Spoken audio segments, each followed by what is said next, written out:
On va faire aujourd'hui un cours sur la tefila, ouais, sur la prière, essayer de comprendre la nécessité qu'on a de prier.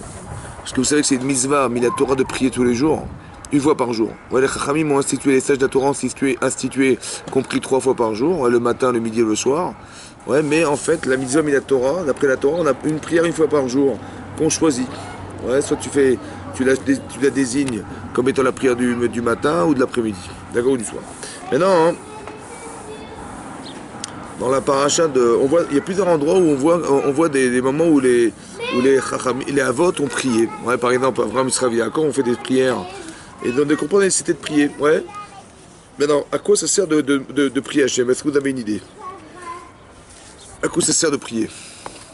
Par exemple, pour le remercier, par exemple, la prière avant de boire de l'eau, avant de manger du Alors, pain, quand je dis la prière, c'est pas, quand je fais allusion à la prière, c'est pas les bénédictions.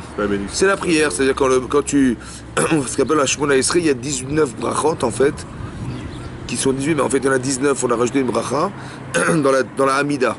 C'est ça la prière. Donc tout ce qu'on fait avant et après, c'est de la préparation. Ce qu'on appelle les psukim des imrat, tout ce qu'on chante avant et tous les passages de Teilim qu'on dit avant, c'est se préparer à la prière. D'accord. Ça va, c'est-à-dire de se concentrer sur le fait qu'on va se retrouver avec Hachem. Maintenant, est-ce qu'il vous est arrivé une fois dans votre vie de faire une prière du début à la fin sans se déconcentrer? C'est impossible. C'est impossible. Ça va? Tu vois, c'est un jour un type il dit etc., c'est des inventions, c'est des trucs psychologiques. Tu vois? Tu dis bah écoute, il n'y a pas de problème, tu essaies de faire la prière. Si tu y arrives, je te tire mon chapeau. Et tu verras que la personne n'arrive pas. Ça veut dire qu'on n'arrive pas à prier, c'est incroyable. Hein, on n'arrive pas à se concentrer du début à la fin. C'est-à-dire, tu vas lire Harry Potter, 700 pages, tu vas lire en une seule fois d'affilée. Et quand tu vas prier 5 pages, tu n'arrives pas. Tu commences, Hachem fait d'iftar, et après on s'envole. C'est parti. Comment ça se fait qu'on n'arrive pas à prier? Pourquoi les Tzara s'acharnent sur la mitzvah de Tfila, en particulier? Pourquoi cette mitzvah particulièrement, les Tzara s'acharnent à nous empêcher de prier correctement? Tu mets tes tefilines, t'as pas dit Yitzhara trop grand. Tu fais un peu de zaka, t'as pas dit Yitzhara trop grand. Mais quand il s'agit de prier, tout à coup ça s'acharne. On nous empêche, on nous déconcentre, on nous fait penser à autre chose. Problèmes qu'on peut avoir dans la vie. Et pourquoi la prière en particulier? Il y a un Yitzhara spécial. Est-ce qu'il n'a pas envie de nous laisser Pourquoi? en tête à tête avec Dieu? Pourquoi? Parce qu'on pourrait avancer, On pourrait avancer ou on pourrait aboutir? ou aboutir. Parce qu'avancer, quand tu mets tes films, t'avances, hein, quand tu je sais pas moi, tu fais des zakat, tu avances dans ta vie. Mais là, quand tu mets la zakat, c'est pour quoi faire? Pour faire la volonté d'Hachem. Quand tu mets tes films, c'est faire la volonté de Dieu, ouais. Mais quand tu pries directement, c'est de faire sa volonté ou de créer un contact? Créer un contact. Et quand tu as le contact, t'as Yitzhara après? Si tu arrives à créer le lien avec Hachem, qu'est-ce qui peut t'empêcher d'arriver à quelque chose dans ta vie? Rien. Parce que tu as le bon Dieu avec toi. Tu comprends pas?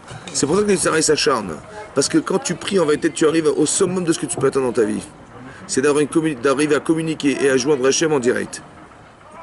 Est-ce que tu comprends ça? C'est ça qui est fort. Si tu as un très grand ami qui a des grandes responsabilités, qui a des grands pouvoirs dans le monde, ça t'intéresse d'avoir un copain comme ça? Hein? Ça peut servir. Ça peut servir le dimanche. Mais si tu as le bon Dieu, c'est encore mieux. tu vois? Et pourquoi on n'essaye pas de créer ce lien alors? C'est dommage. Tu vois? Le baromètre du Yetzirah, la puissance qu'il y a derrière, c'est effectivement la vraie valeur des choses. En fait, tu te rends compte. Nous, on ne connaît pas les mitzvot, la valeur des mitzvot. On la connaît ou pas? Non. C'est qui nous la détermine? Dans la Torah, c'est marqué. Mais dans la Torah, il y a marqué qu'elles sont toutes importantes. Alors, comment tu vas savoir?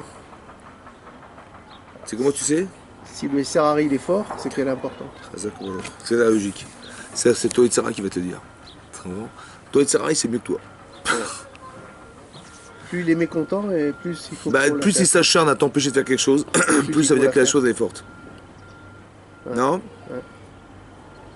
Donc c'est le baromètre de ton existence. Parce qu'il y a des choses pour toi qui ne seront pas considérées comme des mitzvot, mais pour d'autres oui, et pour l'inverse aussi c'est vrai. Et tu vas le savoir, c'est toi Yitzhara qui va te le dire. Ouais. Donc c'est que la prière, si on arrive à se tenir avec Hachem du début à la fin, ouais, alors on a gagné et qu'on est en lien. Mais est-ce qu'on doit faire de façon mécanique? Les gens ils vont vous dire, pour vous concentrer, D'abord, il faut apprendre l'hébreu, il faut comprendre ce qu'on dit. Après, il faut mettre le doigt dans le livre. Ouais. Se balancer. Il faut se balancer. Ouais, il faut etc. etc. Est-ce que c'est ça qu'il faut faire? Non, Ah, il faut faire quoi? moi je crois pas. Non plus. Alors, qu'est-ce qu'il faut faire? Comment tu vas arriver à te concentrer? Moi je sais que que je me rapproche de lui, de Dieu, Ouais. quand je suis avec lui en prière et que je pense à des choses C'est très importantes. Kazakh. Mon père, Ouais. tous les jours, Tu penses à ton père. J'ai compris. Mais je veux dire que comment tu arrives. Mais qu'est-ce que tu es en train de dire? Par exemple, si tu dis. C'est quoi les brachot de la tfila? Bah, au début, on loue Hachem. ouais, On dit Magan Avraham. Ouais. Ouais, on dit qu'il nourrit le monde, qu'il est Mechaim Metim, il fait revivre les morts, etc. C'est des choses qui sont de l'ordre de son pouvoir à lui. Mm. On dit Atakadosh. Veshimcha Kadosh, etc. Et on dit Kadosh, on fait la Gdusha. Et après, on commence par la première bracha. Mais pourquoi d'abord on doit louer Hachem pour ensuite lui demander quelque chose? parce que Par c'est politesse, c'est non, quoi? c'est parce que c'est lui qui peut me donner ce que j'attends. C'est Chazak. Personne d'autre. Chazak. C'est-à-dire que quoi? Il faut créer une conscience. Ouais. D'abord, à qui tu t'adresses? Et après, tu demandes. Mm. Si par exemple, je m'adresse à quelqu'un qui n'a pas beaucoup d'argent, bah, je vais lui demander quoi? Hein? Si quelqu'un il a beaucoup de moyens, je vais lui dire, ah tiens, c'est intéressant, il a des moyens, je vais lui demander le maximum de ce que je peux, ouais. Il va pouvoir m'aider. Mais si Hachem il a tous les pouvoirs, qu'est-ce que tu peux ne pas lui demander? Hein? Ça ouvre des portes, ça. Mais je pense que pour avoir la conscience de demander à Hachem, il faut qu'il existe. Mais pas, il existe, bien sûr qu'il existe Hachem. Est-ce qu'il est dans ta tête? Dans ma tête. Tu vois? Est-ce qu'il existe ou pas? Ou tu dis, ouais, de toute façon, tu veux bien qu'il n'existait pas, il existe et il n'existe pas, parce que de toute façon, on fait la vérote. Donc il est là, mais est-ce qu'il est là? Tu vois? Il est là dans ma connaissance, je sais qu'il existe, mais est-ce qu'il est là dans ma conscience et ma faculté à réagir à Hachem? Ah, c'est pas évident. Alors on te demande de te concentrer pendant 3 fois par semaine, 3 fois par jour, pour arriver à créer cette conscience d'Hachem. Savoir que tu lui parles. Si tu parles avec quelqu'un, hein, et que la personne en face de toi, elle s'échappe, tu dis, oh, tu m'as vu, je suis là, tu vas, t'es avec moi? Le type dit, ah, excuse-moi, il a honte ou pas? Hein? Ouais. Et nous, on a honte? Hein? Pas suffisamment. On devrait ou pas? Ouais. C'est malhonnête quand même. Parce que tu parles à Kadosh Baruch Hu, et que tout à coup, on échappe. Si tu parles au président de la République, Ouais, je et pensais que à lui, ça. il vient et tu parles, et tu te rends compte, t'es télévisé, là, à la télévision, il te filme, là, et il te parle, et... Moi je tourne la tu dis, tête. non, mais tu penses à autre chose. Après, tu dis, excusez-moi, monsieur le président, Vous pouvez répéter? vous pouvez répéter? Devant toute la télévision, devant des millions de personnes. Comment tu te sens? Gêné. Mais devant Hachem. On devrait être gêné ou pas? Ouais. Et ça nous gêne? On n'est pas. Est-ce que ça nous suffisamment gêne? gêné. Hein? On n'est pas suffisamment gêné. Ça veut dire qu'il n'est pas assez présent. C'est-à-dire qu'on n'a pas la conscience de ce qu'on fait. Ou On n'a peut-être, pas la conscience de sa présence. C'est ça le problème. ou peut-être Ouais. qu'on se croit qu'on peut le faire comme si on est devant notre père C'est et pas qu'à un vrai. moment donné on a notre tête qui Ouais, pense mais à autre chose, c'est pas mais vrai, c'est il pas est vrai. là, papa. Bah oui, mais j'ai compris, mais c'est le Meler. Hachem est le Meler Olam, le maître Ouais. du monde. Tu comprends? Il a les deux fonctions. Donc devant le maître du monde, tu peux pas te permettre. On peut pas se permettre, c'est pas vrai. Et comment ça se fait qu'on n'y arrive pas? Est-ce qu'il a assez de poids dans notre conscience? Pas suffisamment. C'est pour ça qu'on fait la Gdusha. C'est pour ça qu'on rappelle ce qu'il est. Parce que plus tu vas dire ce qu'il est, plus tu vas trembler. Et plus tu vas l'honorer, le respecter. Mais si tu dis, bah, il faut prier Hachem. Hachem, c'est quoi? Bah, Hachem, c'est Hachem, voilà. Mais ça suffit pas. Il faut que tu aies une vraie conscience émotionnelle de ce qu'il est pour pouvoir trembler devant lui ou avoir honte devant lui ou ne pas échapper devant lui. Ça va? Ça veut dire que tu peux tout demander à Hachem. Et il faut tout demander à Hachem. D'où je sais. C'est marqué dans le Teilim, c'est marqué Achef Picha. Écarte ta bouche, va m'aller, je la remplirai. Ça dépend de toi. Combien tu écartes ta bouche pour la remplir? Combien tu veux? Ça dépend de toi. Ça, c'est une chose. Deuxièmement, hein, c'est marqué dans les brachot de. Tu sais, les brachot qu'on dit dans les Sheva brachot pour les mariages. Hum. Il y a Sheva brachot. On dit là-bas, il y a une des brachot, c'est Samer Tessamach. Ah. Réjouir, tu réjouiras. Re'im Aouvim. Des amoureux, on va dire, ouais. Kesamechacha, comme tu as réjoui Yetzirecha tes créatures, on fait allusion à Adam et Chava, Began Eden Mikedem, dans le Gan Eden à l'ouest. Tu vas réjouir en 2017 les Khatanim, comme tu as réjoui Khatam Vekala. Ça veut dire quoi? Qu'est-ce que je te demande? De les réjouir comme pour la première fois. Ouais. Donc je demande quoi? Je demande le top. Le top, la nouveauté. Non, le top. Ça veut dire que je demande à Hachem de faire comme si c'était la première fois. Ben, la première fois, comment tu es la première fois? Tu es au maximum. Et ben je te demande, Hachem, sur des milliards de gens qui sont passés par la terre, comme si c'est la première fois. T'as compris ce que je lui demande? Une attention. Tout le temps demander le maximum. Tu demandes le maximum à Hachem. Mais il faut encore avoir conscience que tu peux supporter le maximum. Et c'est ça que tu lui demandes. Tu te limites pas parce que c'est Hachem. Est-ce qu'il peut tout faire, Hachem? Ouais. Si tu doutes, il y a un problème. Tu vois ou pas? Ça veut dire que lui, il est de tout pouvoir. Donc quand tu vois que ça marche pas ou quand tu vois que ça n'aboutit pas, c'est que quoi? C'est lui qui a un problème? Non. C'est quoi? Peut-être que j'ai pas correctement demandé. Ça veut dire quoi demander correctement? Bah, mon comportement à moi, il est peut-être pas à la hauteur. Est-ce que j'ai la conscience de ce que je lui demande? Est-ce que j'ai la conviction de ce que je lui demande? Est-ce que j'ai vraiment confiance en lui? Est-ce que je suis sûr que c'est lui qui va le faire? T'as compris la différence? Là, je te pose une question. À quoi ça sert de prier et de lui demander quelque chose alors qu'Hachem, il savait le jour de ta naissance ce que tu allais lui demander à la seconde? Ce que tu allais lui demander maintenant? Ouais. Tu as besoin de lui répéter ce qu'il sait déjà? Hein? Quand tu es né, le jour où tu es né, il savait que le 24 août 2017, il allait lui faire la prière que tu as demandé. Ouais. Ah, tu vas pas lui répéter ce qu'il sait déjà quand même, ça se fait pas. Ouais. Alors comme ça de prier. C'est pour moi, c'est pour me convaincre à moi. C'est-à-dire, Qui peut le faire? tu pries pour quoi faire alors? Pour te convaincre qui Pour peut me le faire. convaincre qui pourra m'apporter ce Donc que c'est quoi la prière? Est-ce que la prière c'est de demander quelque chose? Ou la prière c'est quoi? Tu vas demander ce qu'il sait déjà, ça sert à rien de répéter ce qu'il sait déjà. Il sait, par exemple tes enfants, t'as pas besoin de leur dire tous les matins, t'as pas besoin de demander alors je vais vous donner à manger cet après-midi ou pas? Il dit papa alors tu demandes cet après-midi il faut que je mange, il faut que tu m'amènes à l'école, il faut que tu m'achètes mon cartable, il faut que tu... Bah non c'est bon, je suis ton père. Donc quand on dit Avinu Malkenu, Avinu c'est notre père, Hachem m'a pas demandé des choses évidentes. Ouais, ouais. Alors pourquoi on lui demande? Évidemment qu'il va le donner. Tu vois? Ok. À part ça, hein, c'est marqué dans le Rav Dessler, il ramène, il dit... Il marque comme ça. Kol ha-mesir ozno mi-divrei Torah. C'est marqué dans la Passouk, dans Michelet. Tout celui qui retire ses oreilles des divrei Torah, des paroles de la Torah, le type, ça lui est insupportable d'écouter la Torah. Dès que le rabbin il parle, sort de la synagogue. Insupportable. Celui qui est mesir ozno, il retire ses oreilles des paroles de la Torah, gam tfilato toreva. Même sa prière aux yeux d'Hachem, elle est une toreva, une abomination. Ça va? Quel rapport y a-t-il entre la Torah, le fait qu'il se refuse à écouter la Torah, et la prière? Faut pas tout mélanger quand même. Il y a la prière et il y a la Torah. Et dans le verset, on fait un lien entre la prière et la Torah. Comment ça s'entend? Celui qui retire ses oreilles de la Torah, même sa prière, elle est une abomination. Même sa prière, preuve même sa prière. Comme si que la prière était liée à la Torah. Parce que sinon, Oui, s'il refuse les paroles de la Torah, ouais. il prie qui? Il prie une idole. C'est vrai, t'as raison, c'est vrai. Il est en Mais train on de dit la s'adresser Torah. à une idole. Il pas fallait à dire Dieu. tout celui qui écarte ses oreilles de Dieu, d'Hachem, eh ben, cette prière, c'est pourquoi la Torah?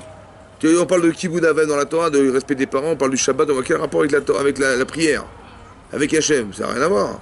Faut pas mélanger. Toi, on te demande de pratiquer les mitzvot, indépendamment de ça, dans les mitzvot, il y a une mitzvot de prier Hachem. En quoi c'est lié? Comme si que quoi? Par exemple, quand je demande des choses, il faut que ça soit lié à la Torah.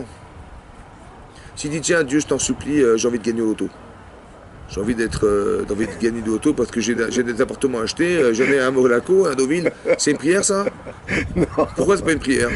parce que ça. Mais j'ai envie de gagner. Il y a plein de gens qui prient pour gagner au loto. Oui, mais ça. Pourquoi ça marche pas? Pourquoi c'est pas juste? Pourquoi c'est pas une prière qui a un sens? Parce que c'est pas des buts dans la vie, ça, l'appartement à Monaco. Ben si, attends, moi je veux être riche. Attends, j'ai envie, quand j'ai un petit week-end, je vais à Monaco. J'ai un petit paquebot qui m'attend là-bas. Tant Hein? mieux pour lui. Et pourquoi c'est pas bien de prier comme ça? Pourquoi c'est pas une prière? Parce que c'est pas fondamental. C'est pas de la Torah. C'est parce que voilà, c'est. Dis-moi. Si tu rencontres, toi, des profs de maths, ouais, tu rencontres le plus grand professeur de mathématiques du monde entier. Un spécialiste de mathématiques, un géant, un Einstein. Un Einstein. Tu veux lui parler de sa voiture? Non. Tu veux parler de où il passe ses vacances? Parler de son savoir. Tu as parlé de quoi?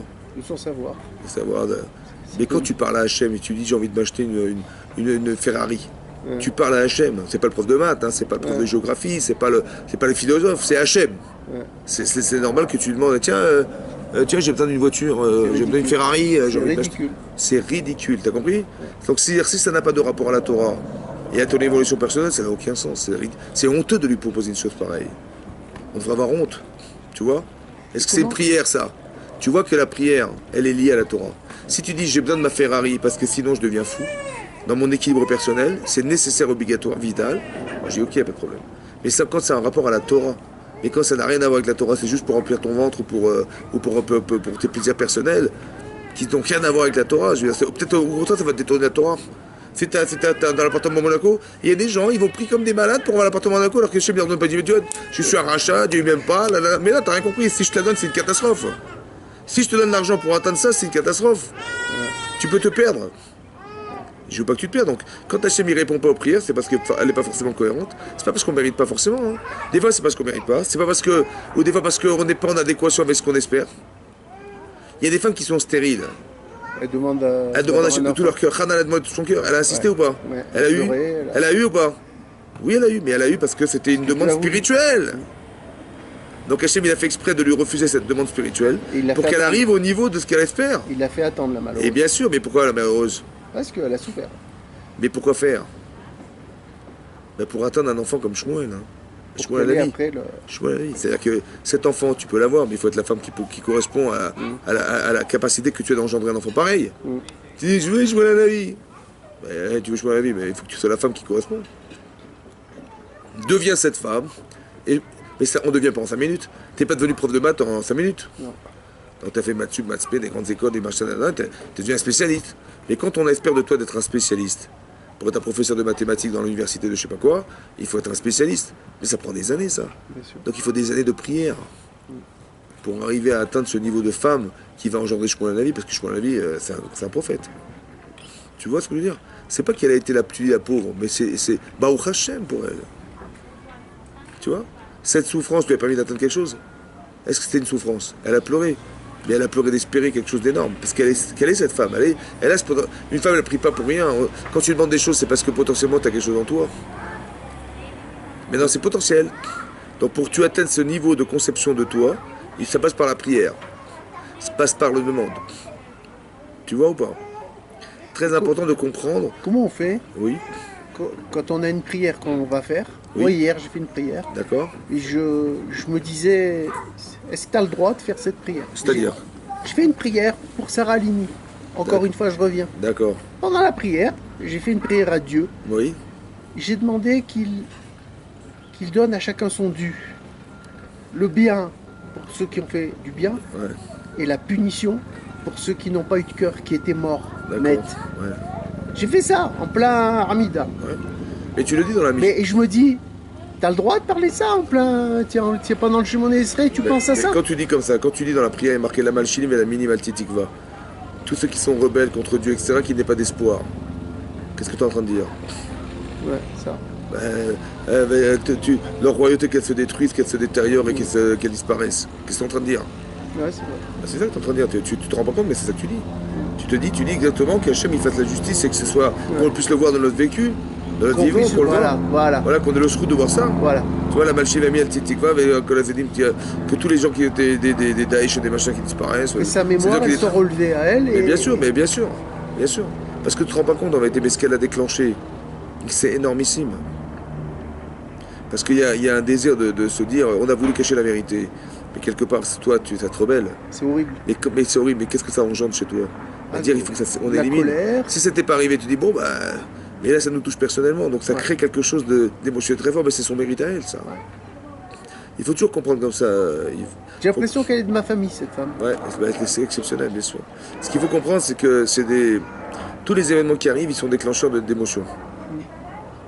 Par exemple, il n'y a pas si longtemps, on a kidnappé trois petits jeunes hommes en Eretz Israël. Ouais, je connais. Tu dis les pauvres, ils ont été kidnappés, on n'avait pas de nouvelles, on ne sait pas ce qu'ils sont devenus. Sur la route, comme ça, ils ont fait du stop, ils se sont fait attraper. Ouais. Une semaine se passe, on n'a pas de nouvelles, 2 semaines. Qu'est-ce qui se passe entre-temps? Bah, tous les gens y prient. De tout bord. Ouais. Des religieux, des pas religieux, des gens qui sont pas chômage Shabbat, des d'abord. Ouais. Ça va? Qu'est-ce que ça a créé ça? Ça a créé une demande vers Dieu exceptionnelle. Unis. On a unanimement tous demandé, Ouais, tous. tous prié pour qu'on les retrouve. Ça crée de l'union ou pas? Ouais. Tu connais un Rav qui a réussi à faire ça, toi? Non, c'est pas facile. Est-ce que tu connais un Rav dans le monde qui a réussi à unir tous les milieux Ouais.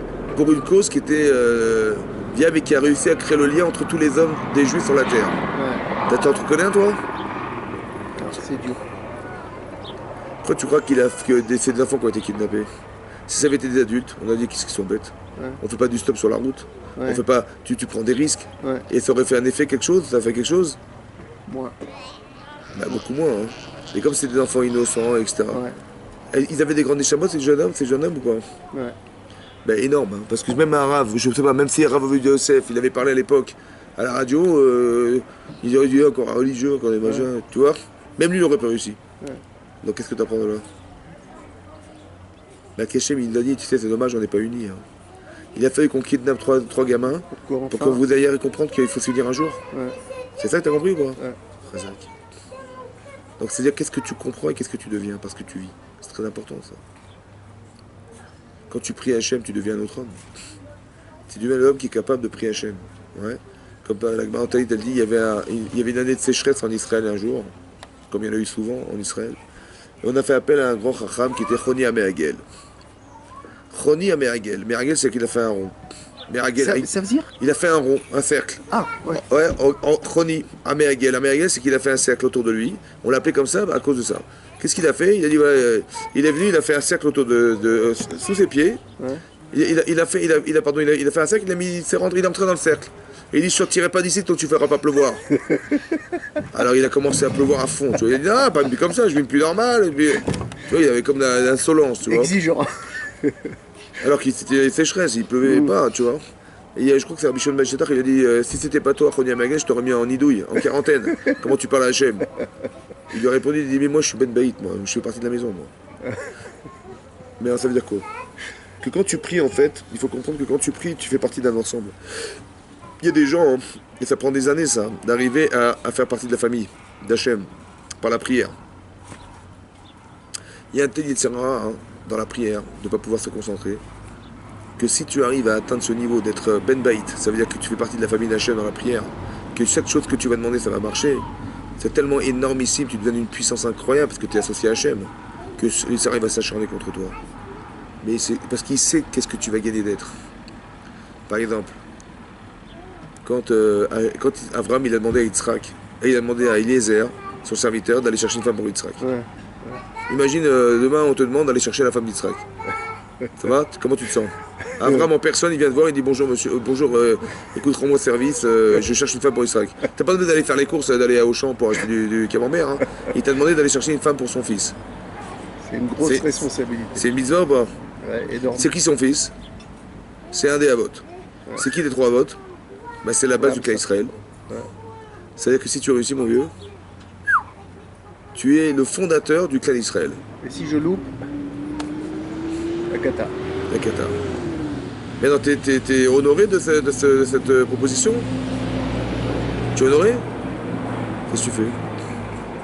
Il dit vas-y, va chercher une femme, qu'est-ce que tu fais? Non, je connais l'histoire donc. Qu'est-ce que tu fais? Logiquement, qu'est-ce que tu fais? Abraham, il vient te voir, il dit je t'en prie, trouve une femme pour mon fils. Déjà, il y va pas. En plus, il te fait confiance. En plus, a priori, à ses yeux, tu es un grand psychologue, un grand psychanalyste, un grand machin, un spécialiste des couples, ça. Il te demande ça, qu'est-ce que tu fais? Bah, naturellement, je sais pas, tu vas dire, mais bien sûr, tu vas aller chercher dans son pays, là-bas dans son village, et tu vas chercher toutes les filles, tu vas les scanner, tu vas les machins, tu vas les interroger, pour trouver la meilleure. C'est ça que tu vas faire ou pas? Ouais. Mais comme tu as dit, il avait peur. Parce que d'un côté, tu gagnes. Mais d'un côté, Tu risques. tu risques énorme. Tu risques peu ou énorme? Énorme. Énorme. Qu'est-ce qu'il a fait alors? Si on Qu'est-ce qu'il a fait? Il l'a fait. Non, Il a rien été fait. cherché. Qu'est-ce qu'il a fait? Il a été cherché. Tu connais l'histoire ou pas?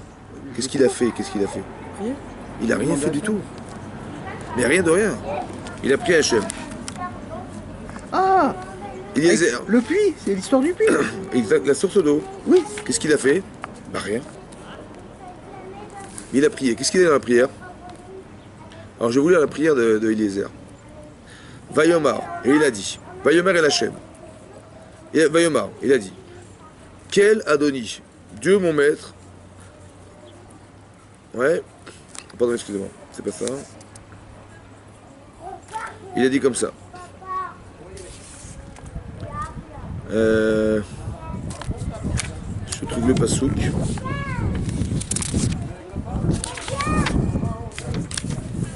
Voilà. Il a dit Vayomar. Voilà, il est en train de prier, Eliezer.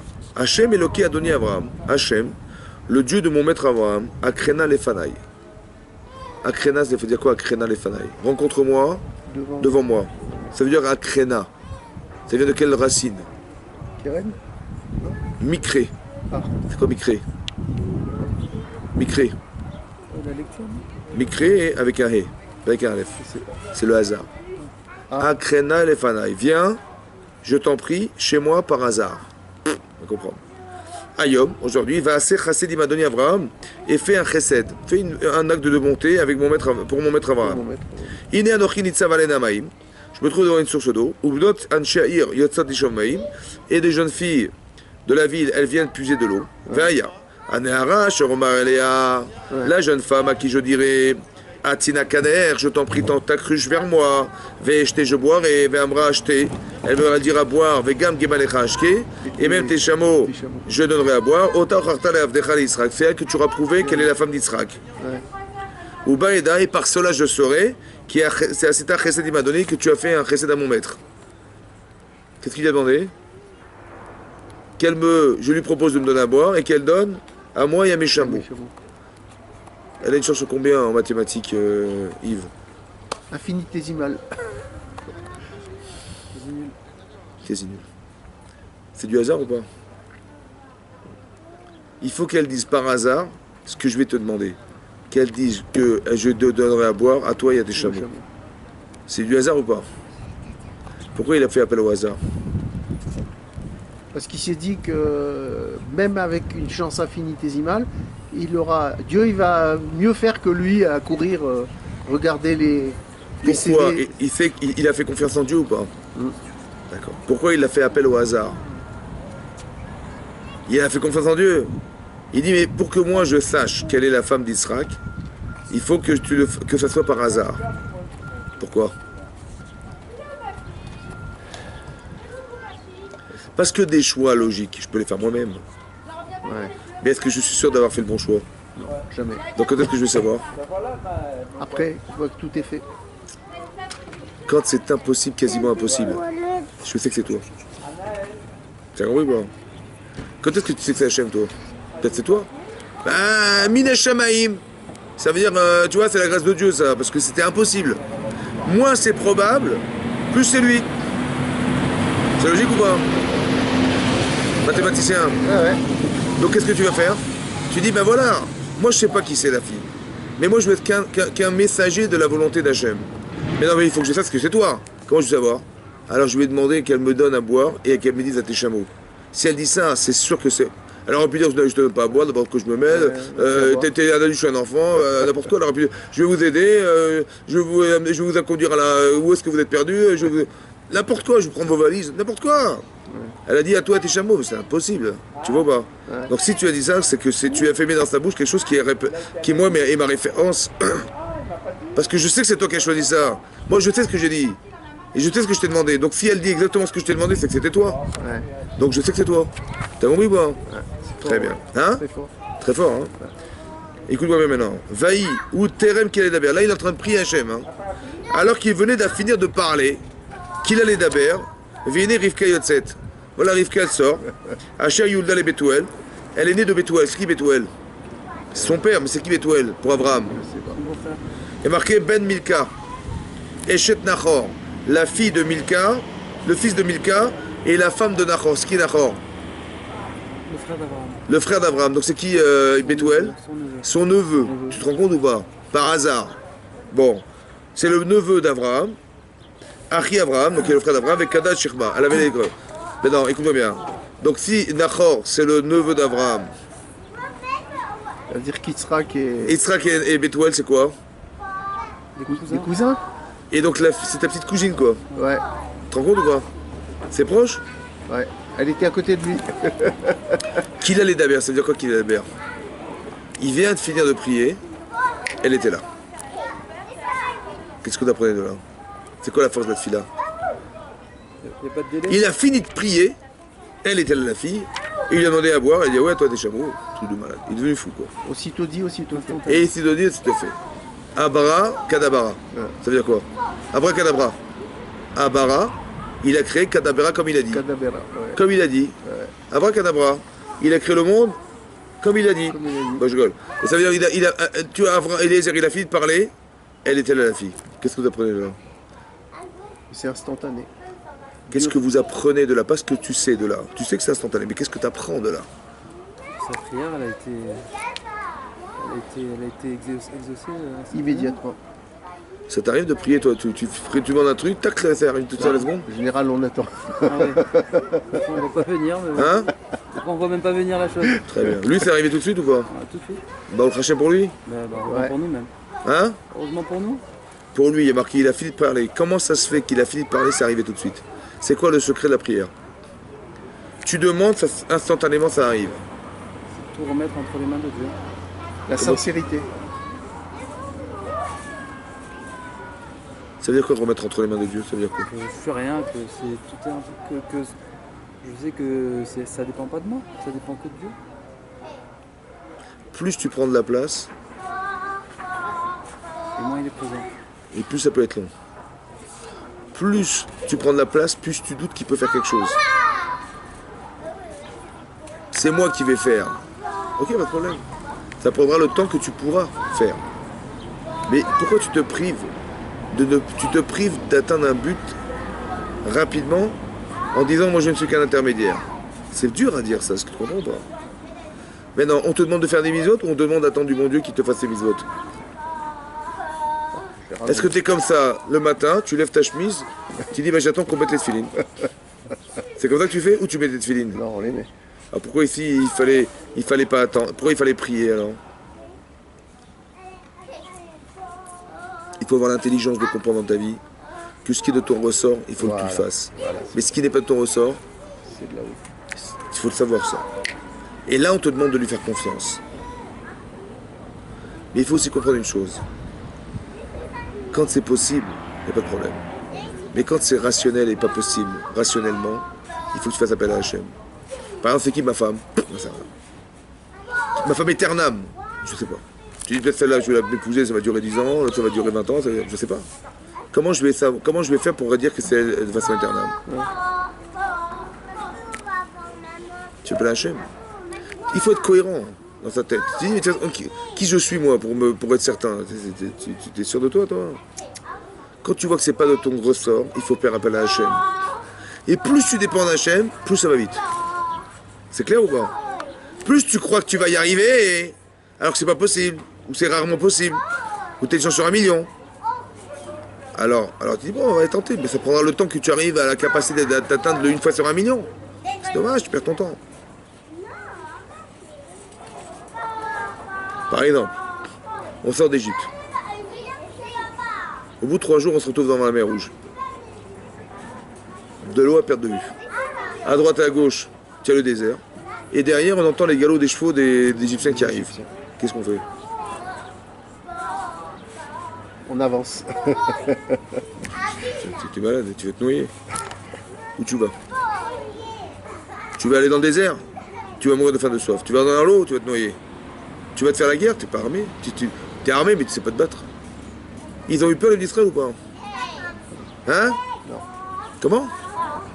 Ils ont eu très peur. Vaïréou Méod. Ben, c'est normal. Oui. Mais il y en a qui ont dit, ah, tu vois, il manquait des cercueils en Égypte pour qu'on mette dans le désert. On t'avait dit de pas sortir d'Égypte, hein, Moshe, ah, tu vois, hein? Tout ça pour ça. C'est pour ça. Il y a des gens, ils araco à Hachem. Ils ont crié vers Hachem. Et la mer s'est ouverte. Miracle incroyable. Avant la prière, tu avais une solution, toi? Aucune. Qu'est-ce que tu demandes alors? Qu'est-ce que tu veux demander quoi, Hachem? Il faut savoir quoi lui dire. Tu vas prier Hachem, tu vas demander quoi? Mets-moi des muscles comme ça, mets-moi des bonbonnes de gaz, des bombes d'oxygène. Qu'est-ce que tu vas demander quoi? Tu demandes quoi? Ça veut dire que des fois, on peut faire une prière sans même savoir ce qu'on a envie de demander. Si tu sais ce que tu veux pas mourir toi. Voilà. Ça va? Mais comment ça va se passer? Mais le moyen, on sait pas. Et donc qu'est-ce que tu penses alors? Ça t'angoisse ou pas? Ouais, de pas savoir, oui, ça. Dorénavant, tu sauras que c'est pas ton problème. C'est lui qui va se débrouiller. Il va t'ouvrir la mer Rouge. Tu as compris ou pas? Tu sais pourquoi ça bloque? On se dit mais comment on va faire? Comment ça va se passer? Comment ça? Bah, c'est dommage, tu l'empêches de faire. C'est dans ton cerveau hein, tout ça. Hein. Tu as compris ou pas? Pourquoi Hachem il a fait ça de façon comment dire subite? Ça veut dire que t'as pas le temps de réfléchir. T'as la mer devant toi, t'as le désert à droite à gauche et derrière t'entends les galops. Tu dois répondre automatiquement à une volonté. Tu dis tu vois on s'est plaint. Il y en a qui sont pleins, il y en a qui ont dit ah, ils ont fait appel à Hachem. Pourquoi c'est subitement qu'on doit répondre? Pourquoi il n'a pas laissé le temps de réfléchir? On a crié vers Hachem, c'est-à-dire on est arrivé à un moment donné dans la prière, il fallait réagir prière quoi. C'est ça qu'il fallait faire, oui non? Ouais. Et pourquoi Hachem il a fait ça de façon suivie? Que ça soit. On a reçu un coup de téléphone, ils sont à 2 jours de marche. On se prépare, venez, qu'est-ce qu'on fait alors? Qu'est-ce qu'on fait? On n'a pas eu le temps de réfléchir. Hachem il crée des situations des fois où tu n'as pas le temps de réfléchir. Pourquoi faire?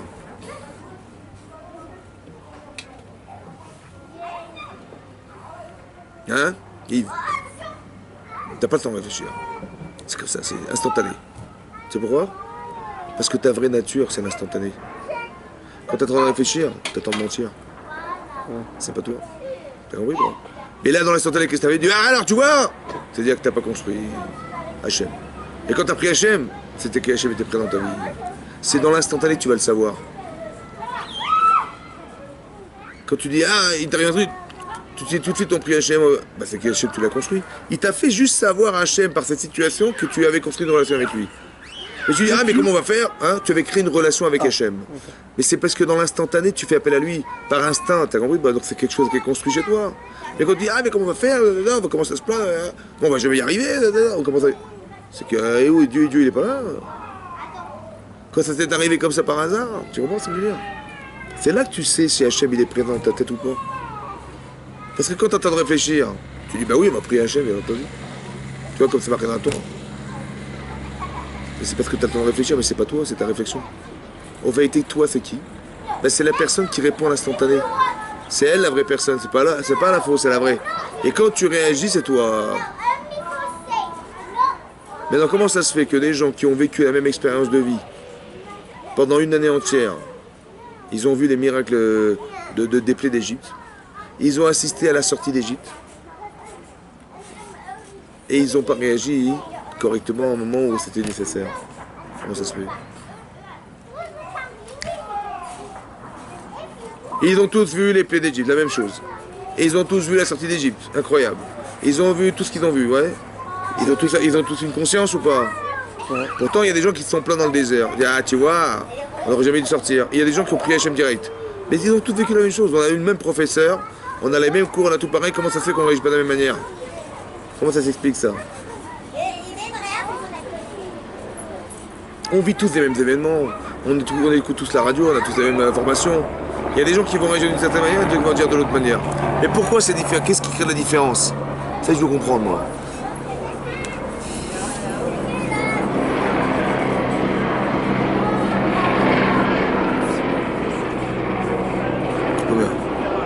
Quand il t'arrive un truc, par exemple, imagine-toi, tu es un hébreu en Égypte, esclave en Égypte, et tu vois Makadam.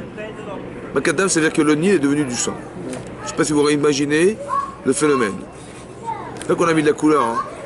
Du sang, des milliards de tonnes d'eau, le plus grand fleuve du monde qui devient du sang. Quand tu vois ça, qu'est-ce que tu dis? Comment tu réagis? Dis-moi. C'est extraordinaire. C'est-à-dire? Ça veut dire que c'est pas humain. C'est-à-dire? Pas d'explication. Qu'est-ce que tu apprends de là? Dieu a fait un truc de fou, quoi. Comment tu ressors de cette expérience? Lui, il fait ce qu'il veut. Même des choses complètement farfelues. Qu'est-ce que tu comprends de là? À quoi ça te sert de dire ça? J'ai envie d'être son serviteur, là. Quand tu vois que le dieu du Nil, qui était Paro, il a été frappé de plein fouet, là. On l'a démasqué. C'est pas le Dieu du Nil, tu veux bien que ça dépend pas de lui, ça dépend de qui? Bah, du bon Dieu. Hachem il a dit à Moshe, tape sur elle va parler au truc, Aaron il a frappé sur l'eau, elle est devenue du sang. Ça, tu pries et hop, ça se réalise. Tu dis, mais Paro, c'est qui le Dieu du Nil? C'est qui le Dieu du Nil? Le Dieu du Nil. C'est qui le mécanicien du Nil? C'est qui? C'est Paro. Bah vas-y Paro, vas-y, essaye de remettre de l'eau. N'arrive pas. Donc tu vois qu'il a été démasqué, c'est pas lui. Qu'est-ce que tu apprends de là? Qu'est-ce que tu apprends, dis-moi? Ça. Comment on dit? Découvre. T'as deux façons de Ils réfléchir. sont démasqués. T'as deux façons de réfléchir. Les Soit charlots tu dis- sont démasqués. Soit tu dis que finalement il y a une justice dans le monde ou pas? Oui. Tu sais qu'on a souffert à cause d'un rachat. Bah tu vois, Dieu il a puni, il a montré au monde entier que c'était un charlatan. Tu vois, des fois dans ta vie on te dit Charles, attends. Tu vois, bon. C'est un charlatan ou pas? Donc bon, Hachem, il y a une justice dans le monde, enfin. Enfin. Tu peux raisonner comme ça. Hum. Ou tu peux dire, t'as vu ce qu'il a fait Hachem pour nous? Il va nous libérer, Baruch Hachem. Regarde, il est en train de frapper l'Égypte pour nous libérer. Baruch Hachem. 1, 2, 3, 4, 5, 6, 7, 8, 9, 10. Tu peux dire, tu vois, tu peux juger à la troisième personne du singulier. En disant, tu vois, Dieu comme il est grand, Baruch Hachem. Il aura mis une tréha. Baruch Hachem, tu vois, il y a moins Dieu sur terre, Baruch Hachem. Voilà, il a fait la justice contre l'Égypte qui nous avait assujettis pendant toutes ces années. Merci bon Dieu d'avoir fait la justice. Ou tu dis, non, merci bon Dieu de m'avoir sorti d'Égypte. Merci bon Dieu d'avoir fait tout ça pour moi. La différence de réflexion, elle est comme ça. Quand tu dis lui, et que tu vois que tu es devant la mer Rouge, et que les gens ils arrivent, tu dis, il est où le bon Dieu maintenant? T'as compris pas? Et là, tu vas te plaindre. Tu vas dire, alors, tu vois, on aurait jamais dû sortir. Parce que tu n'as pas investi de ta personne ce qui s'est passé. T'as pas dit je, t'as dit il. Mais quand tu dis je, tu dis, mais là, il nous a sauvé tout ça, il va pas nous lâcher. Hey Dieu, je t'en supplie. T'as compris la différence? Répète 10 fois dans ta vie que c'est Hachem qui m'a fait ça. Merci à Hachem de m'avoir fait ça, de m'avoir fait ça, de m'avoir fait ça. Tout ce que tu veux, le prendre à la première personne singulier. Là, tu vas avoir des réflexes de prier à Hachem. Mais quand tu dis, il a fait ça, il a fait ça, il a fait ça, il a fait ça, il a fait ça, il a fait beaucoup de choses, mais il a fait quoi pour moi? Mais il a fait, on est sorti parce qu'il a fait la justice. Donc il nous a déliés d'un type qui nous tenait par la main. Tu vois ou pas? Mais moi, il m'a fait quoi? Il a simplement tapé sur le type qui me tenait. Tu vois pas? Donc il m'a défait d'un lien, c'est tout. Mais moi, il m'a fait quoi? Moi, j'ai rien reçu. Il a fait la justice. T'as compris la différence de culture? Il faut réfléchir dans ce sens-là. Arrêtez de croire, voilà, Dieu, il est grand, machin, Hachem. Mais pourquoi faire? Parce que c'est pour toi qu'il a fait tout ça. Merci qu'il me l'a fait. Il faut s'impliquer. Mais il faut s'impliquer. Mais quand tu t'impliques, tu es lié à Hachem. Tu peux demander l'impossible parce que c'est ton père. Comme tu as dit tout à l'heure. Mais ça veut dire qu'il faut s'impliquer dans la chose. Il faut se sentir concerné par ce qui m'arrive. Pas dire il a fait ça, voilà, bon Dieu il a fait la justice, il a fait ça. Khazak, mais en quoi ça te parle, toi? Dieu, il a fait la justice. Mais en quoi ça te concerne? Ça ne te concerne pas, il a fait la justice. Mais tu verras quand tu as besoin de lui, tu as besoin de lui, tu vas te débrouiller tout seul. Tu auras même honte de lui demander. Tu as compris la différence? C'est très important la prière. Il faut que tu comprennes que pour arriver à prier un jour, il faut être concerné par la chose. Mais quand tu es concerné par la chose, il n'y a plus d'Yetzirah. Par exemple, est-ce que tu as besoin de Chokhmah? Oui. Combien? Le plus possible. Et comment ça fait qu'on échappe quand on est à Tarchonen, on est déjà parti? Le plus possible, c'est pas vrai, parce que tu veux bien que tu échappes. T'as besoin de la santé? Je me demande si j'ai compris la question. La de question, Chokhmah, hein? T'as besoin de la Chokhmah, t'as besoin de connaissances? Oui. Tu comprends tout dans ta vie? Non, mais... T'as besoin de comprendre? Oui. Qui c'est qui donne la connaissance? C'est Dieu. Donc t'as besoin de lui ou pas? Ouais. Ok. Mais est-ce que t'as mal au ventre de pas savoir? Des fois, oui. Eh ben ça dépend de ça. Ça... Écoute-moi bien, Yves. Quand tu entends quelqu'un qui est très malade, et qu'il est gravement malade, et tu pries Hachem de tout ton cœur et tu pleures, pour ne pas qu'il disparaisse, est-ce que tu vas penser à ce que ta femme t'a demandé d'aller faire les courses et d'aller à Auchan? Non. T'es sûr ou pas? Non. Donc qu'est-ce que tu apprends d'hier? Comment ça fait qu'on échappe? Parce qu'on n'est pas concerné par ce qu'on raconte. Le manque, il n'est pas assez fort. T'as compris ça? T'as compris ou pas? Si tu manques de rien, tu vas t'envoler dans la prière. Si tu penses que tu pries pour lui faire plaisir, tu vas saturer. Ouais. Tu dis, bah là, ça fait 10 ans que je fais la prière, ça va, il m'a entendu, c'est bon. Combien encore? 11 ans encore? Mais tu peux pas pour lui, tu peux pour toi. C'est-à-dire que tu comprends que tu crées des liens. Mais pourquoi tu crois que toutes les brachot sont nécessaires? C'est quoi la première bracha? La première bracha qu'on demande à Hachem, la bakasha qu'on demande, c'est quoi? La première. Ata chonel adam da'at. C'est toi qui donnes la connaissance. Pourquoi c'est la première? Parce que c'est la plus importante de toutes. Si t'as pas de chokhmah, tu peux pas te soigner, tu peux pas demander Mechilat, tu peux pas demander Kapara, tu peux pas demander la part de la scène, tu peux pas demander du tout. Tu t'as pas de tête. T'es un idiot. T'es un idiot. Donc il faut demander la chokhmah au départ ou pas? Ouais. Mais c'est une nécessité forte. Ouais. Tu peux pas t'oublier. Tu peux pas te déconcentrer. T'as besoin de la slicha d'Hachem, de pardon. T'as besoin de la teshuva, pardon. T'as besoin de te remettre en cause ou pas? Ouais. Alors tu vas oublier. Tu as besoin de la slicha. Qu'Hachem il te pardonne, ça veut dire quoi te pardonner? Qu'il efface, qu'il oublie. Hein? Qu'il efface les fautes. Comment il efface? Il efface quoi? Le passé. Hein? Le passé. Il est où le passé? Le passé. Tourne-toi. Qui me change. Tourne-toi, voir.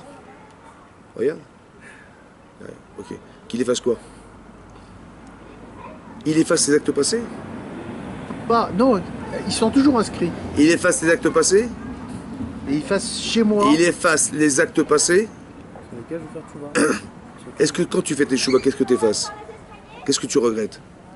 Ce que Que j'ai tu fait. eu envie de Hein? faire ça. Ce que j'ai fait. Mais qu'est-ce que ça veut dire quoi, regretter ce que tu as fait? Tu peux pas retourner en arrière pour éliminer ce que tu as fait. Tu regrettes de ne pas avoir pris la bonne décision. Mais tu peux pas retourner en arrière pour éliminer... Pour les prochaines. Écoute-moi bien. Comment tu vas effacer tes fautes? Est-ce que tu vas effacer des actes? Non. Ils Tu vas sont- effacer quoi alors? C'est inscrit dans le. Est-ce que tu vas effacer quoi? Est-ce que Hachem il t'a demandé de retourner en arrière? Non. Donc tu peux pas retourner en arrière. Donc c'est quoi faire tes chouvas? C'est changer. C'est changer quoi? Aujourd'hui, moi, Changer ne quoi? plus être celui que j'étais là-bas. Changer quoi? Changer mon attitude, Changer quoi? ma vie. Changer l'influence des actes passés. Rappelle-toi de toi. Tu as fait des avérotes dans ta vie? Ouais. Ça a une influence sur toi? Tu réagis avec l'avéra dans ta tête? Oui ou non? Ouais. Efface, je t'en prie, l'influence de l'acte négatif sur moi. C'est ça la slicha d'Hachem. Je te pardonne. Quand est-ce que tu sauras qu'il t'a pardonné? Est-ce que tu lui téléphones le matin et il te répond? Hein, il te répond ou pas? Moi non plus. J'ai Comment pas- tu vas, j'ai comment pas tu son vas savoir numéro. qu'Hachem il t'a pardonné? Quand je me sentirai soulagé. Mais comment et- tu vas et le plus savoir? coupable. Comment tu vas le savoir? Quand j'aurai envie de prendre la bonne Comment tu vas le décision. savoir, Abinou? Quand je passais devant la même Avera et que avant je tombais et que maintenant je tombe plus. Tu sais qu'Hachem il a effacé quelque chose. C'est ça. Quand tu vas devoir faire une avéra, tu es capable de te retenir ce que tu ne savais pas faire avant. C'est qu'Hachem il t'a pardonné. Il a effacé l'influence. Est-ce que tu as compris ça? Il a effacé toute l'influence ou pas? Pour le futur, oui. Il a fait toute l'influence, il a effacé ou pas? Dis non, dis non. Dis non. Non.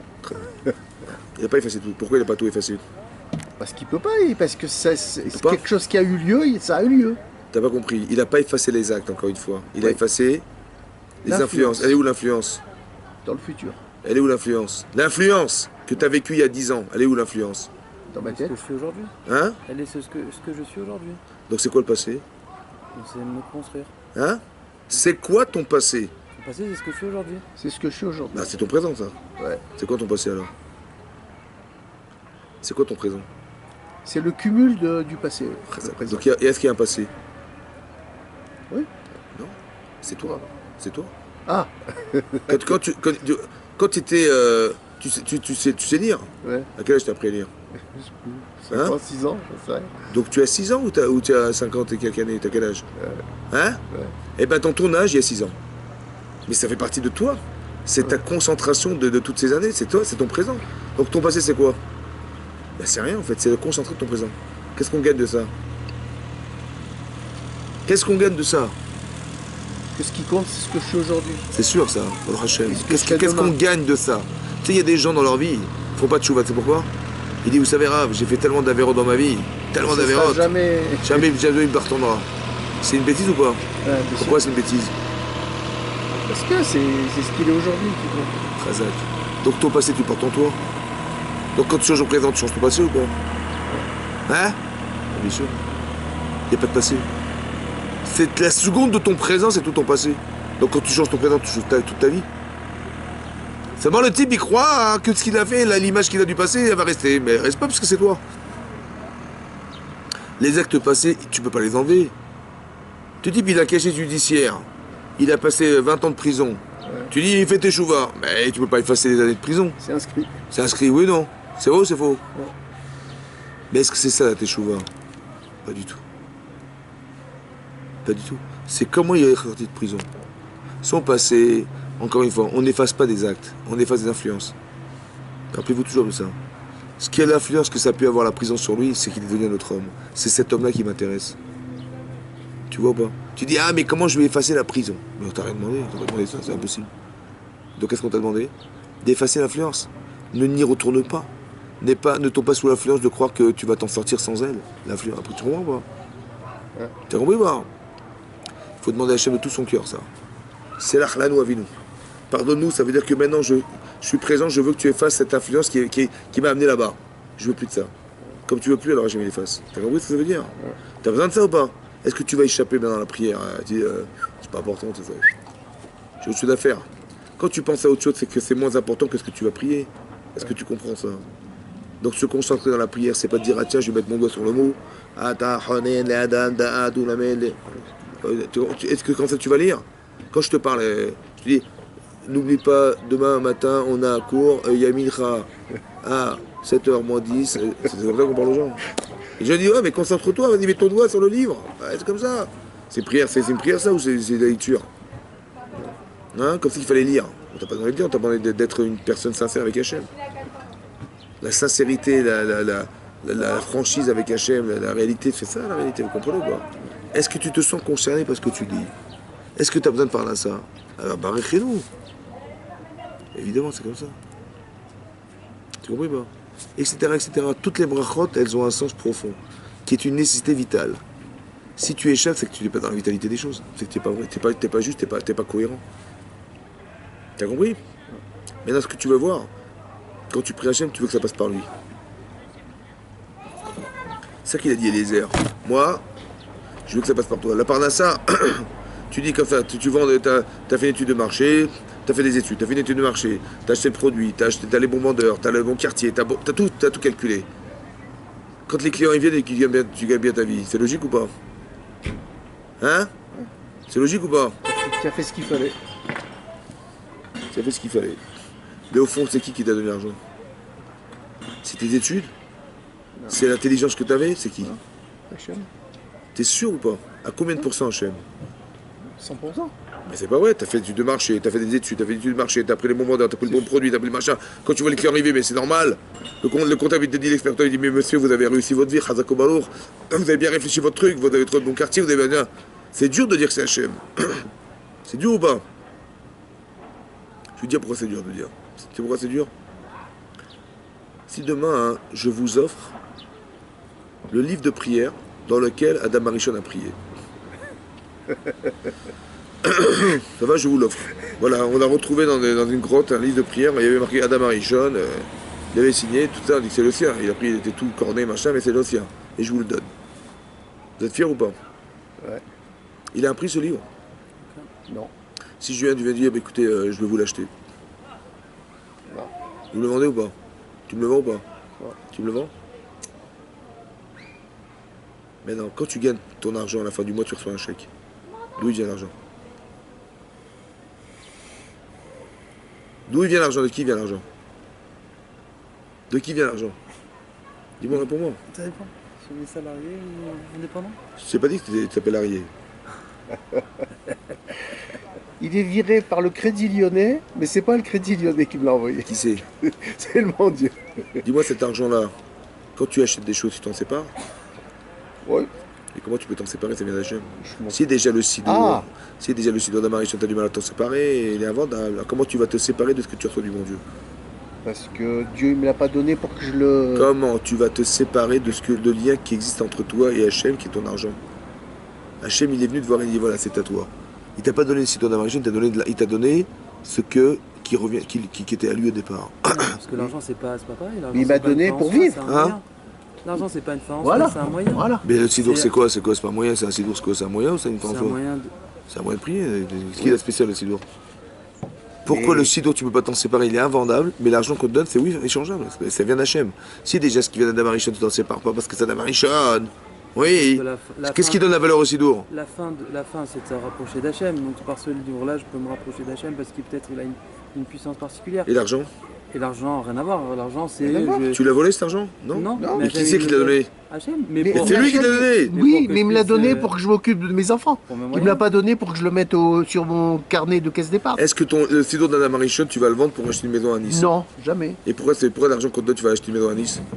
Pour faire ton petit kiff?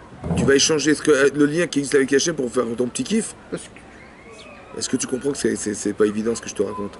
T'as compris? C'est-à-dire que le lien à l'argent, c'est pas un lien de moyens. Le but, c'était d'arriver à comprendre qu'on était lié avec Hachem parce qu'il m'a donné quelque chose. J'ai la Imouna. Pas la Imouna. T'as compris pas? Tu dis, bah là, Dieu il m'a donné, machin. Ouais, bah c'est Dieu qui m'a donné. Mais combien il t'a donné? Il t'a donné à 5%. Il t'a donné pour dépenser. T'as compris? Bah, c'est pas vrai. T'as compris ce que je veux dire? Et donc, Bah donc ça veut dire que c'est pas pachoute quoi. Ça veut dire qu'il faut comprendre ce qui se passe. Par exemple, il y a des Gemarotes bizarroïdes. Il y a des Gemara dans Souta qui dit que les tzadikim, mamonam, yoter chaviv goufam, leur argent il est plus chachouv, il est plus important que leur corps. Il y a les rabbins, il y a les radins. Tu vois? Leur argent il est plus chachouv que leur corps. D'où on apprend ça? On apprend de Myriam. De Myriam. Myriam. Myriam. Je connais un bon ARL, Yves. Hein. Ouais. Myriam, que Aaron quoi? Avinu, non Hein? Attends 2 minutes. Que quoi Myriam? Que quand elle a su que son fils était le sauveur d'Israël, parce qu'il y a une grande lumière, dit la Torah, la Gemara qui s'est répandue dans sa chambre lorsqu'elle a accouché, elle a dit c'est le sauveur d'Israël.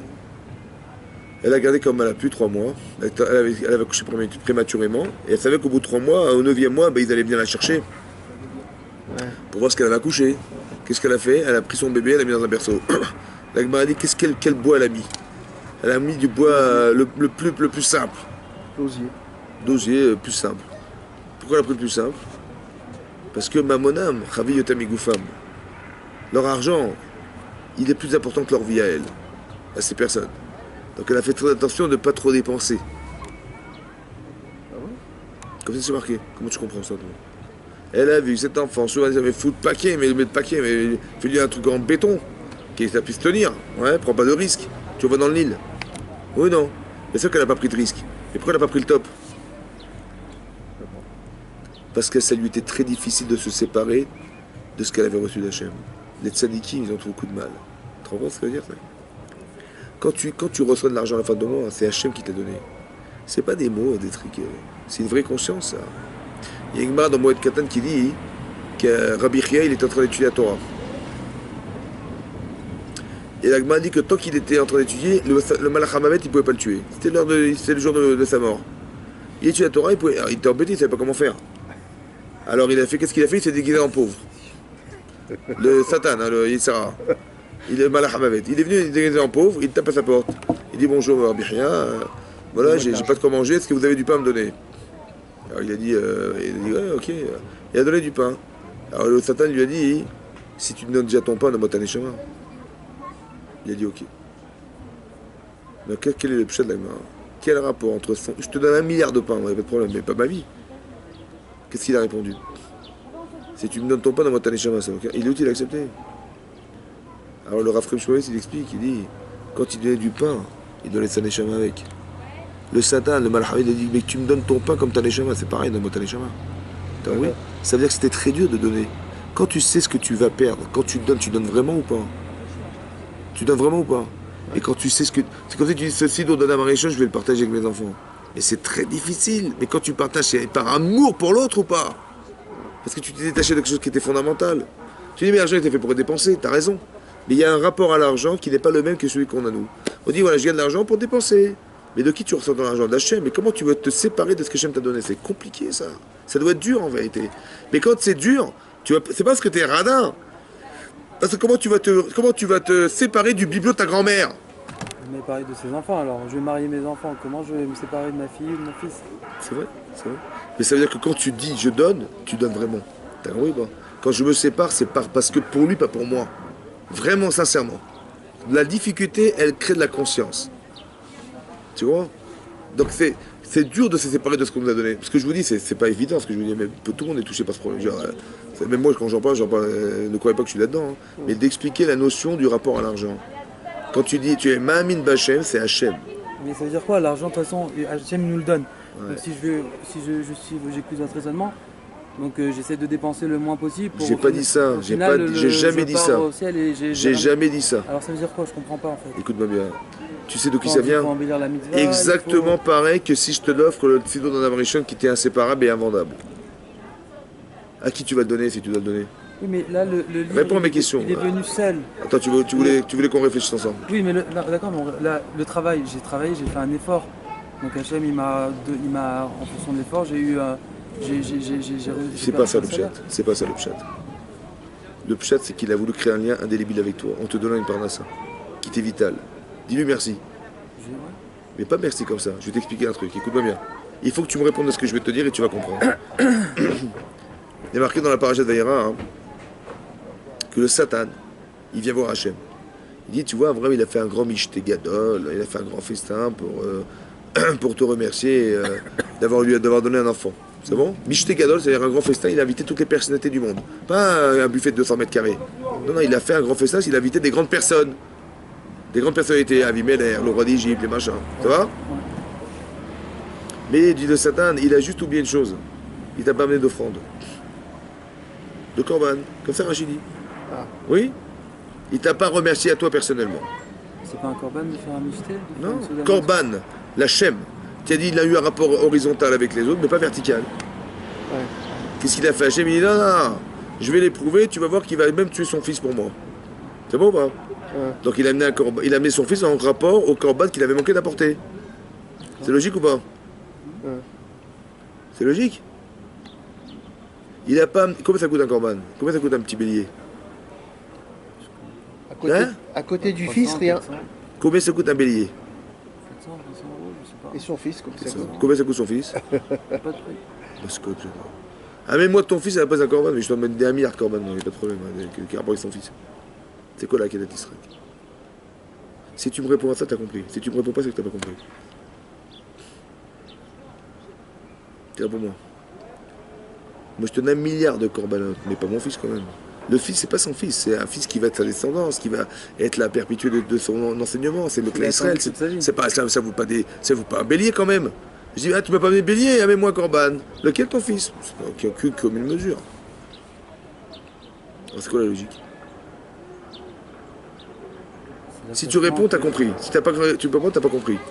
C'est ça que je voulais te dire tout à l'heure. La différence, elle est dans l'attachement que je vais avoir entre... Quoi? Mais Dieu, il t'a demandé de faire un truc pareil, mais c'est incohérent. C'est choquant. Alors, qu'est-ce que t'en penses? C'est quoi la logique?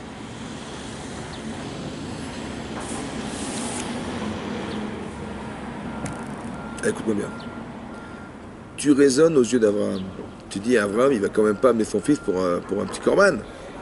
Oui ou non? Mets-toi à la place d'Hachem maintenant. Change de place. Hachem lui a dit, amène-moi ton fils à la place du corban. Combien il vaut le corban pour Hachem?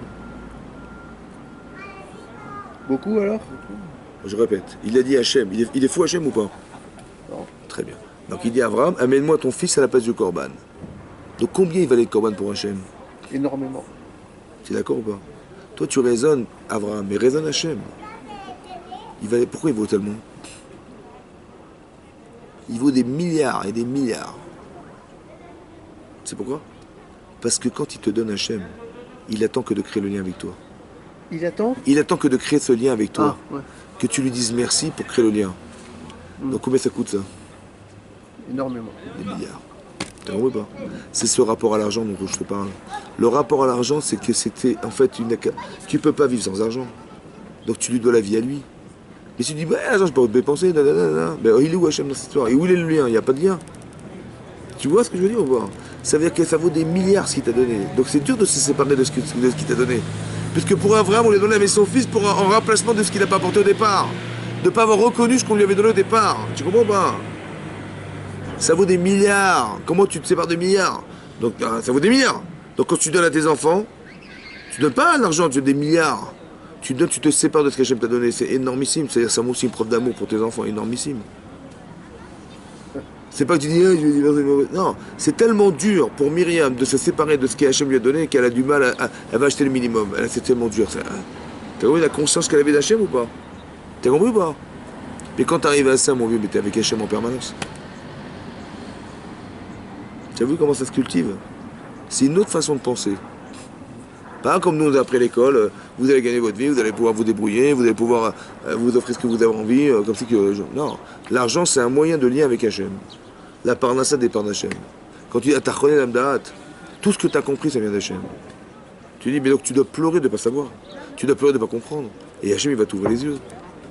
Il nous dit « Non, vas-y, réfléchis, mais casse-toi la tête. » Oui, mais des fois, j'arrive pas, je comprends pas ce qu'il veut, moi. Ben, c'est là qu'on t'a demandé, c'est quand tu sais pas que tu as besoin de lui. Il a fait exprès qu'on ne soit pas parfait pour faire appel à lui. Parce que c'est que dans le manque que tu as besoin de lui. Et plus c'est compliqué, plus tu verras sa présence, si tu demandes. Par exemple, un truc bizarre, c'est aussi étonnant, il est marqué dans la Torah, la parashat Shemot. Quand Paro est mort, la Torah nous dit qu'ils ont été l'accompagner dans sa dernière demeure. Et là, ils ont pris Hachem. Vaïzarakou Hachem, ils ont crié vers Hachem, Vaïshma et Sarakatam. Hachem, il a entendu leur cri. Vaïskor et Berito, il s'est rappelé de l'alliance. Avram, Israël et Yaakov. Et là, il a fait appel à Moshe Rabbeinu dans le buisson ardent pour qu'il aille sauver les bénis Israël. Ça va? Ils ont crié, il s'est rappelé. Il ne s'est pas crié. Hein? Il serait quand même rappelé. Ça fait 210 ans qu'ils sont en train de crever là-bas dans les pyramides, en train de fabriquer des vies et machin. Et ils meurent, ils criaient. Hein? Et là, tout à coup, ils ont pris unanimement. Allez, va, il score. Il était amnésique avant, il s'est rappelé. Ah, mais attends, Abraham, ça vient, bien entendu, je bouge la tête. Et il a fait, Dieu, mais mon cher, il fait vite, vite. C'est ça le chat? C'est ça qui est marqué dans la Torah? Ça veut dire quoi? Hachem, il a écouté des cris, il s'est rappelé de son alliance. Ça veut rien dire. Et pourquoi il s'en est pas rappelé avant? Est-ce qu'Hachem, il sait tout? Alors, c'est-à-dire qu'il a besoin d'entendre des cris pour se rappeler. T'as besoin de tes enfants, ils crient pour dire ramène-moi à l'école? T'as besoin qu'ils crient pour dire j'ai faim? Ah bon, tu peux pas leur amener à manger avant?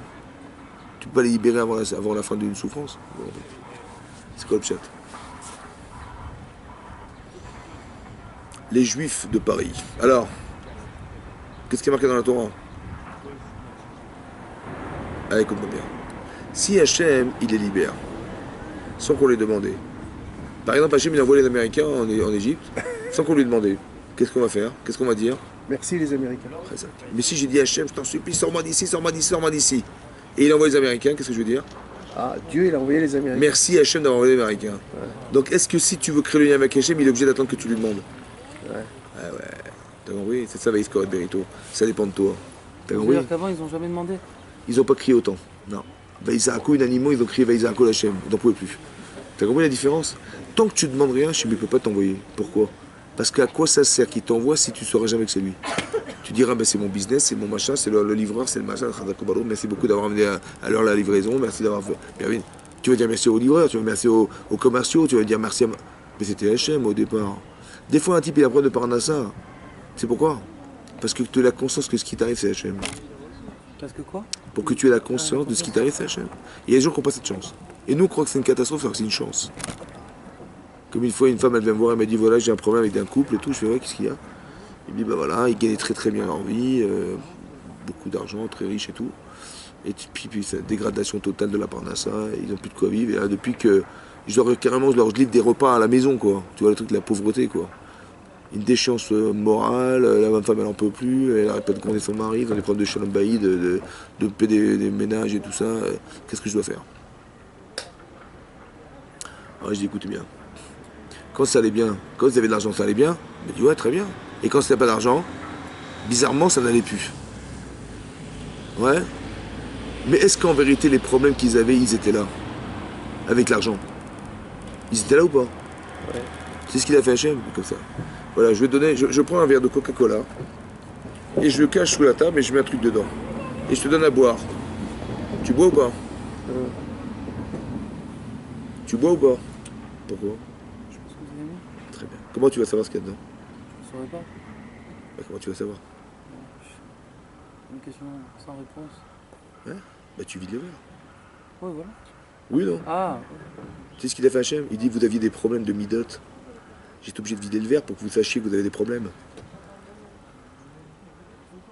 Tu dis, ah, mon mari, ma femme, mais donc il y avait un problème ou pas? Ah, mais l'argent, ça a masqué tout ça. Alors qu'est-ce qu'il veut Hachem? Il dit, mais c'est dommage, vous êtes des gens qui avaient des problèmes. Alors je vais vous enlever ce qui vous cache vos problèmes. Donc il a enlevé la parole à ça. T'as compris ce qui se passe? Il a vidé le verre. Et t'as vu que t'as un problème?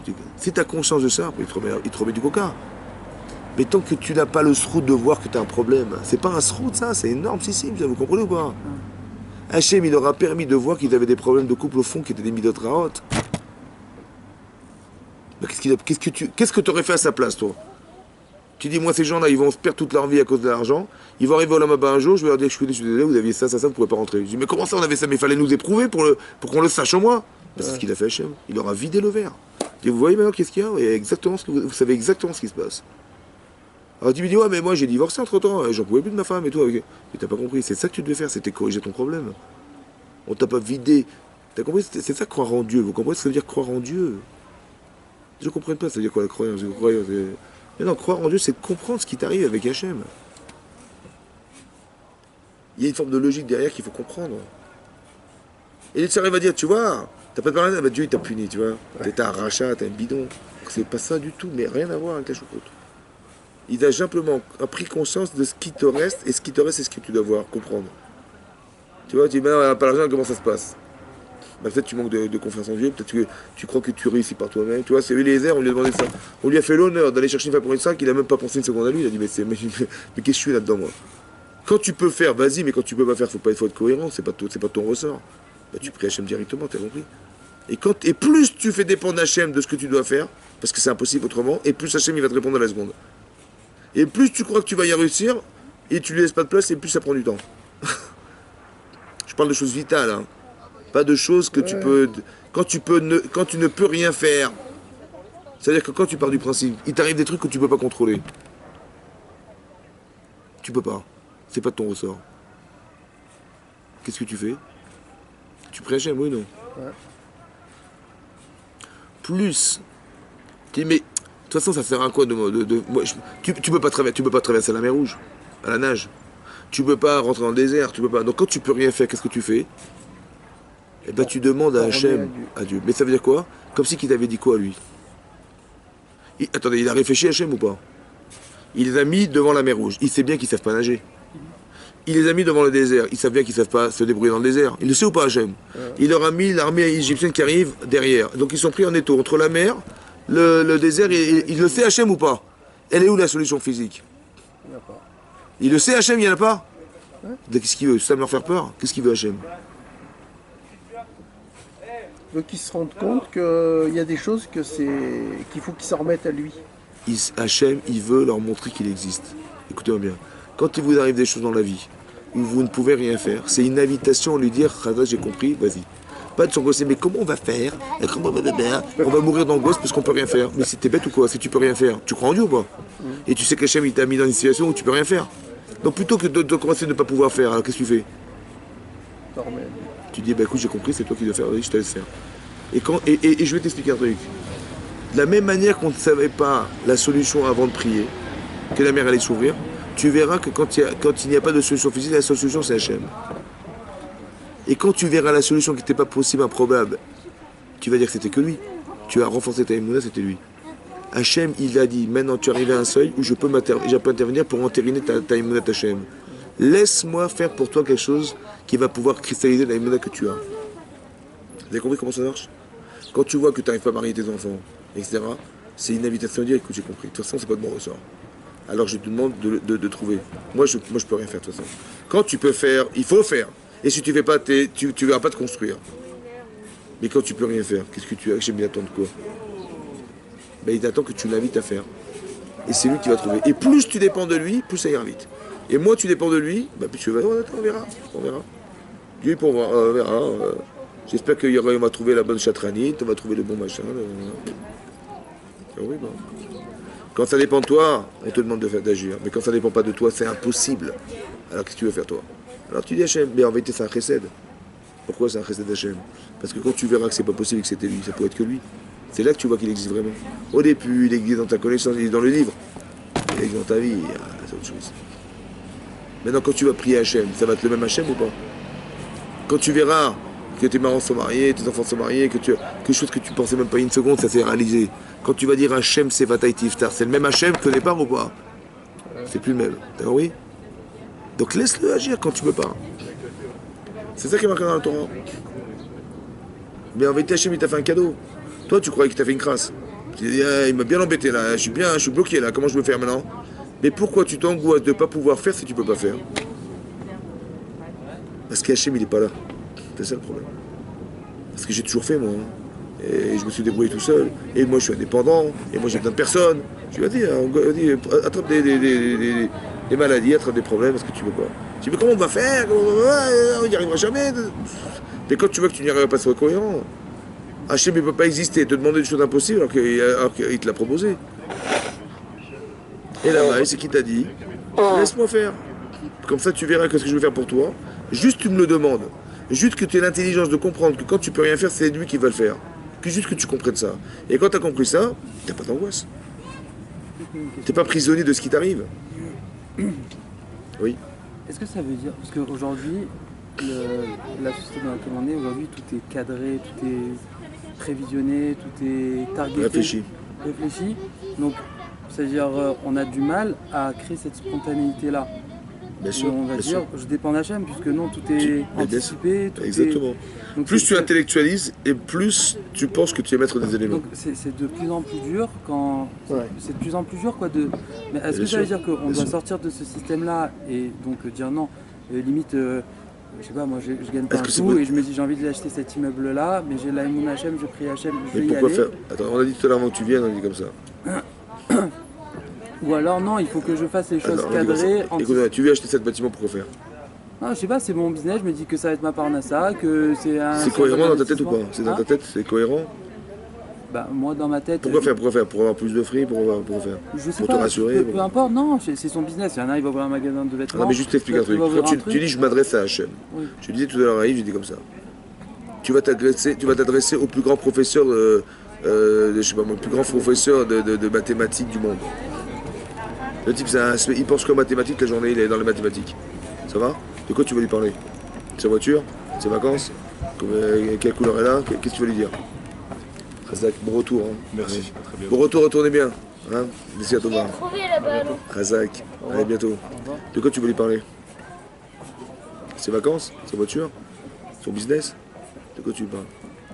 C'est pas un peu de mathématiques, on va parler de mathématiques. Je poserai des questions, je m'intéresserai aux mathématiques. Qu'est-ce que tu vas demander à Hachem? Hachem, c'est pas le professeur de mathématiques, c'est pas le philosophe, c'est pas le c'est tout. De quoi tu veux lui parler? Tu vas parler de. Bah, quand on fait la tefila, on lui demande tout. Tu vas demander le loto? Non, on lui demande tout. Tu La demandes santé, la date, la. Mais des choses nécessaires? Ou des choses qui sont. Tu vas demander de gagner le loto? Non, je demande de savoir ce que. Tu dis mon business, il faut comprendre ce que tu dis. C'est quoi mon business? C'est pour vivre. Mais si c'est pour dire, tiens, je mets de l'argent de côté, machin, pourquoi faire, on ne sait pas, on n'a pas besoin de... Il faut comprendre pourquoi tu as besoin de t'enrichir. Tu demandes à Hachem de l'argent. Ouais, aujourd'hui le monde il est comme ça. Je veux dire, il y a. Mais encore une fois, qu'est-ce qu'on est en train de faire au cours? On est en train de réfléchir ensemble. Qu'est-ce que c'est cohérent ce qu'on fait? Tu vois, à qui tu parles? Tu vois, il faut que ton discours il corresponde à la personne à qui tu parles. Ça m'apporte un épanouissement, quelque part. Ça peut... Il faut que ça ait un sens. T'es d'accord ou pas? Ouais. Pas stand comme ça, la richesse, les machins. Tu dis, bah tiens, j'ai envie de m'acheter une maison à Nice, comme ça je passe des petits week-ends. Tu vois? Je dis, mais est-ce que ça correspond à quelque chose? Tu vois, il faut que ça soit intelligent, il faut que ça soit cohérent. Tu dis, mais alors, si je peux pas me passer de ça, parce que ben, je vais mourir, je dis pourquoi il faut que je teste cette nuit. Le système par confort, un petit week-end comme ça. Donc, l'argent qu'il te donne Hachem, qu'est-ce que tu avais? Pour une fois par an, on va aller à Nice, je vais acheter une maison à l'Alpe d'Huez, comme ça on va aller au ski une fois tous les 6 ans. Tu vas mettre de l'argent. On t'a donné 6 dollars d'un Marie-Jean, tu l'as vendu pour acheter une baraque qui va te fermer une fois tous les 6 ans. Tu comprends ce que je veux dire? C'est ce rapport-là qu'on a avec Hachem. Il faut qu'il soit cohérent le rapport. Il faut savoir qui tu parles. Si tu parles, tu vas voir le président de la République, tu dis, je voudrais, peux me donner le numéro du loto? Il est fou ce type-là. Faut pas qu'Hachem dise qu'on est débile. Tu comprends? Faut qu'on ait honte de dire des débilités. Tu vas voir le plus grand homme de la génération. Tu vas voir, je sais pas moi, Trump, tu vas dire, écoutez, si vous pouviez me un petit piston, je vous en prie un petit piston pour... Mais la question c'est pas ça, hein, c'est de savoir, de mettre en opposition, d'un côté on dit qu'il faut être faut avoir cette spontanéité-là et dire qu'on dépend que de H&M. Et de l'autre côté, aujourd'hui, tout est cadré, tout est anticipé, tout est cloisonné pour avancer. Et j'ai pris l'exemple de l'immeuble, mais j'aurais pu prendre... C'est un problème, tu as raison, c'est un problème. C'est un problème parce qu'on s'assure... Je la place où ma Emouna? Comment je fais pour avoir de la Emouna? J'ai compris, c'est ça, c'est un problème, parce que plus tu cadres, moins il y a de possibilités de laisser H&M faire des choses par hasard. Aujourd'hui, je veux dire que ce soit la médecine, que ce soit le... les banques, les mathématiques, bien sûr, la finance, tout. Voilà, même aujourd'hui... C'est risque zéro. Ouais. Et aujourd'hui, quand je prends l'exemple de ça, c'est peu importe, c'est à titre d'exemple parce que j'avais ça en face de moi, mais ce que je veux dire, c'est que quelqu'un, quand il se lance dans une affaire, parce que voilà, il doit gagner sa vie, il doit... Très bien. Mais jusqu'où il est... Est-ce qu'il faut être complètement... En vérité, c'est ce qui va nous arriver qui est révélateur, je t'explique. Tu vois, à la finance, par exemple, il y a eu quelques années, il y a eu des banques qui ont coulé. À cause de quoi? Au départ. À cause de quoi? Qu'est-ce qui s'est passé aux États-Unis? Des dettes qui étaient hypothéquées. Des trucs qui étaient... Ouais, c'est quoi l'idée? Qu'est-ce qu'ils ont fait? Ils ont fait miroiter à des gens pauvres. Voilà. Que quoi? Qu'ils allaient acheter des maisons. Là, ils allaient acheter des maisons. Vous allez devenir propriétaire. Ils gagnent le SMIC et les sont... Hein? Ils appelaient ça les crédits ninja. No job, no revenus, vous pouvez avoir un crédit. Très bien. Finalement, qu'est-ce qui s'est passé? Il dit comme ça, de toute façon, ne vous inquiétez pas. Si vous pouvez payer, vous serez propriétaire. Et si vous pouvez payer, au pire, vous vendez. Ouais. Qu'est-ce qui s'est passé? L'immobilier, il a chuté. Ils n'ont pas payé plus d'argent qu'ils se sont fait les types. Ouais. Mais alors, les gens, ils avaient investi sur des actions des subprimes, ouais. Des banques dans toute l'Europe, tout partout. Ça a coulé ou pas? Ouais, ça a coulé. Mais à cause de quoi?